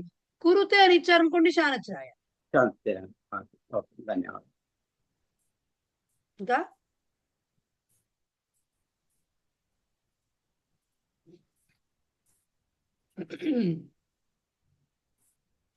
రావు గారు మీరే ఉన్నారు. దేనికి? డౌట్ అడగడానికి. లేదు. చూడండి, లౌకిక న్యాయాల్లో విచిత్రమైన న్యాయాలు ఉంటాయి రెండు ఇవాళ. అశోక వనికా న్యాయ, గుడజిహ్వికా న్యాయ. అశోక వనికా న్యాయ అంటే ఈ పిల్లలు జనరల్ గా పిచ్చి పనులు చేస్తుంటే ఎందుకు చేసావరా అని అడిగితే వాడి దగ్గర సమాధానం ఉండదు, కారణం ఉండదు. అట్లాగే రావణాసురుడు తీసుకెళ్లి సీతమ్మ వారిని అశోకవనంలో పెట్టాట. ఎందుకు అక్కడే పెట్టాడు అంటే దానికి రీజన్ లేదు. అశోకవనంలో పెట్టాడు, అక్కడే ఎందుకు పెట్టాలి, ఇంకో వనంలో ఎందుకు, కుందవనంలో ఎందుకు పెట్టకూడదు, అంత లంకలో ఇంకో తోటే లేదా పెట్టడానికి అంటే ఆయన అక్కడ పెట్టాలనిపించి అక్కడ పెట్టాడు. దానికి రీజన్ ఏమి ఉండదు. ఫలానా కారణం చేస్తే అశోకవనంలో పెట్టాడు అనే దానికి రీజన్ అంటే ఎక్కడైతే రాయలేదు. సో అలా కారణం లేకుండా ఇతమిత్తంగా ఇది కారణం అని చెప్పి చెప్పలేము. ఎందుకు చేసేసామంటే ఏమో చేసేసాం అంతే, దానికి రీజన్ ఉండదు, చెప్పలేము మనం కూడా. అలాంటి సందర్భాల్లో అశోక వనిక అంటే కారణం లేకుండా చేసే పనులకి అశోక వనిక న్యాయం అంటారు అని చెప్తారు. గుడ జిహ్కా న్యాయం ఏమిటంటే, గుడం అంటే బెల్లం, జిహ్వ అంటే నాలుక. పిల్లలకి మందులు పట్టాలనుకోండి చిన్నతనాల్లో, ఇప్పుడంటే చాక్లెట్లు వచ్చేసాయి, ఇంకేమిటో స్వీట్స్ వచ్చేసాయి. ఇది వరకు అన్ని ఉండేవి కాదు కదా, బెల్లం ముక్క ఉండేది ఎంతసేపు ఇంట్లో. కాబట్టి ఆ చేదు మందు తాగాలి అంటే ఇగో ఈ బెల్లం ముక్క పెడతాను ఆశ పెట్టేవారు, నాలుగు మీద బెల్లం ముక్క పెడతాను నీకు అని. ఇప్పటికి కూడా చాలా మందికి పెద్దవాళ్ళని కూడా చూశాను నేను, ఆ మందు తాగంగానే డైరెక్ట్ ఒక కిస్మిస్ వేసుకోవడమో, ఖర్జూరం తినడమో, పంచదార నోట్లో వేసుకోవడం చేస్తూ ఉంటారు. ఆ చేదు భరించలేరు అనమాట. చేదు మందులు అయితే. సో అందుకని ఆ కషాయం తాగితే ఇప్పుడు చిన్నపిల్లలకి వేసే మందులు చాలా రకరకాల ఏమిటో ఫ్లేవర్స్ వస్తున్నాయి, దానిలో బానే ఉంటున్నాయి, తాగేస్తున్నారు మాట్లాడకుండా. ఇది వరకు అలా కాదు కదా ఆయుర్వేదం మందులు, అవి మరి చేదుగా ఉంటాయి. అందుకని బెల్లం ముక్క పెడతామని ఆశ చూపించి నాలుగు మీద బెల్లం ముక్క పెట్టి అది తింటూ ఈ మందు తాగేస్తారట వాళ్ళు. అలాగే ఈ గుడజిహ్విక న్యాయం అని అదనమాట. దాంతో ఏమవుతుంది వాళ్ళకి, అరే మందు ఏదో తీగా ఉంది అనుకుంటారు, పిచ్చి మొహాలు, వాళ్ళకి తెలియదు అనమాట మందు చేతిగానే ఉంది, బెల్లం వల్ల అలా అయింది అని. సో దీనికి మనకేంటంటే బేసిక్ గా మరి వాళ్ళకి ఆరోగ్యానికి మంచి కాబట్టి మందు తాగించాలి కాబట్టి మనం ఈ బెల్లం అనేటటువంటి ఒక ప్రత్యామ్నాయం వెతికి వాళ్ళకి ఆ చేదును తగ్గించి తద్వారా చేసాం. అలాగే మన పూజలు ఉపవాసాలు కూడా దాని కిందకే వస్తాయి. డైరెక్ట్ గా ఇలా చేస్తేనే ధర్మం, మీరు ధర్మ పరిపాలన చేసినట్టు అవుతుంది అని చెప్తే చెయ్యరేమో, నీకు బోళ్ళు పుణ్యం వస్తుంది, నీకు పరీక్షల్లో 100 మార్కులు వస్తాయి, నీకు ఉద్యోగం వస్తుంది, నీకు పెళ్ళి అవుతుంది, నీకు పిల్లలు ఇలాంటివి ఏవో చెప్తే, లేకపోతే ఇది మంచిదిట, ఇంట్లో డబ్బు వస్తుంది, ఇది చాలు, ఒక్కటి చాలు, మిగతావన్నీ పక్కన పోయినా సరే అనంగానే ఎంత కటిక ఉపవాసాలైనా చేసేస్తాము అన్నట్టుగా అని. అంటే వాళ్ళని నెమ్మదిగా ధర్మ మార్గం వైపుకు తీసుకురావాలి అంటే ఫస్ట్ ఇవన్నీ చెప్పాలి, ఆ తర్వాత కఠినమైన మార్గం. అంతే కదా, విగ్రహారాధన కూడా అదే కదా. ఎందుకు అలాగే చూసి ఎందుకు మనం పెట్టుకుంటాం, అన్ని ఫొటోస్ ఎందుకు పెట్టుకుంటాము, ఏదో ఒక కాన్సన్ట్రేషన్ కుదురుతుంది అని. అంత ఏమీ లేకుండా మనంతా మనం ఇలా కూర్చోగానే అంత ఫోకస్ వచ్చేసి అంత వచ్చేస్తే ఇక మనం ఎందుకు ఇక్కడ ఉంటాం కదా, ఇన్ని చదువుకుంటూ ఉండం, ఆల్రెడీ మనం ఎవరికో చెప్తూ ఉంటాం, ఎవరికి ఏం చెప్పకుండా మాట్లాడకుండా కూర్చుంటాం లేకపోతే, రైట్. సో అది గుడజిహ్విక న్యాయము, అంతకుమించి ఏం లేదు చెప్పడం అనమాట. అశోకవనికా న్యాయం. చాలండి బాబు ఇవాళకి, ఇంకో రోజు చెప్పుకుందాం పాఠాలు, సరే. సో శత్రు ప్రత్యయింది మళ్ళీ ఒకసారి వినండి క్లాస్ వీలైతే, శత్రు ప్రత్యయం కాదు, సతసప్తమిది వినండి క్లాస్ వీలైతే. నెక్స్ట్ క్లాస్ లో ఎక్సర్సైజెస్ చేద్దాము. అయిపోయింది 9th 10th లెసన్స్ అయిపోయినాయంటే మీకు ఇంకా వేరే ఏం లేదు యాక్చువల్ గా చెప్పాలంటే. 11th లెసన్ లో నేను చెప్పేది ఏమి ఉండదు, అన్వయ రచన నియమాలు అంటే రాసి ఇప్పటి వరకు మనం అన్వయ రచనలో ఏవైతే 10 పాఠాల్లో చదువుకుంటామో అన్ని ఓ 37 పాయింట్ల కింద వరుస పెట్టి ఇచ్చేసారు తప్ప నేను పెద్దగా చెప్పేది ఏమి ఉండదు. బట్ ఎనీవేస్ 11th లెసన్ లో అయిపోవచ్చు సిలబస్, రైట్. ఉత్తరాణి మేడం, ఉత్తరాణి సప్తమాష్టో అధ్యాయ పంపిస్తాను. ఈ ఓకే సార్ సుభాష్ నేను ఇంకా చేసేది సార్ పంపిస్తాను, మేడం కి కూడా కాస్త టైం ఇవ్వండి. ఏంటో అదే చేయలేదు గుర్తు చేస్తున్నాను, గుర్తు చేస్తున్నాను మేడం, నేను చూసాను కానీ కొన్ని అర్థం కాలేదు మహోదయ, మళ్ళా ఒకసారి చూడాలి. అది అంటే అర్థం కావట్లేదు, కొంచెం చిన్నగా టైం ఇంకా ఇప్పుడే పంపించండి మహోదయ. మీరు మహోదయ మీరు 2-3 రోజుల తర్వాత పంపించండి. నేను ఇప్పుడే ఆన్సర్స్ వచ్చేసినాయి అంటే అవును, నేను ఇప్పుడే పంపను, చూసామంటే ఇక్కడ చేయాలనిపించదు. నేను ఇప్పుడే పంపను, ఇంకా ఇప్పుడే సత్సప్తమి ఎక్సర్సైజ్ అయిపోతుంది సినిమా. అది చాలా బ్రహ్మాండంగా కన్ఫ్యూజన్ లో పిండేస్తుంది అది, రైట్. టైం తీసుకోండి, అందుకనే తర్వాత నేను కనపడకుండా వెళ్ళిపోతా, ఆ పాఠాలు చెప్పేసి ఎక్సర్సైజ్ మేము వెనకాలే వస్తాం మహోదయ, మీ వెనకాలే మేము ఉంటూనే ఉంటాం మహోదయ. ఇది డౌట్ అది డౌట్ అనుకుంటూ మిమ్మల్ని ఊరుకో అనుకుంటామా, ఏదో అడుగుతూనే ఉంటాం. మెసేజెస్ కదా, కనబడ్డారంటే 2 క్లాసులు అయిపోతాయి. రైట్. ఏకతా మంత్రం అండ్ శాంతి మంత్రం మళ్ళీ సరి పాడేయండి, టైం అయిపోయింది. అలాగే ఏకతా మంత్ర యం వైదికా మంత్ర దృశ పురాణాః ఇంద్రం యమం మాతరిస్వానమాహుః వేదాంతినో నిర్వచనీయమేకం యం బ్రహ్మ శబ్దేన వినిర్దిశంతి సైవాయమీశం శివ ఇత్యవోచన్ యం వైష్ణవా విష్ణురుతిస్తువంతి బుద్ధస్తథార్హన్నితి బౌద్ధ జైనాః సత్శ్రీ అకాలేతి చ సిద్ధ సంతః సాక్తేతి కేచిత్ ప్రకృతి కుమారః స్వామీతి మాతేతి పితేతి భక్త్యా యం ప్రార్థయంతే జగదీశితారం స ఏక ఏవ ప్రభురద్వితీయః శాంతి మంత్రః ఓం సర్వే భవంతు సుఖినః సర్వే సంతు నిరామయాః సర్వే భద్రాణి పశ్యంతు మా కచ్చిత్ దుఃఖభాగ్ భవేత్. ఓం శాంతి శాంతి శాంతి. ధన్యవాదాలు మహోదయ. నమస్తే మేడం. ధన్యవాదాः. ధన్యవాదాలు. ధన్యవాదాలు. ధన్యవాదాः మహోదయ. సర్వేభ్యः ధన్యవాదాः. ధన్యవాదాः.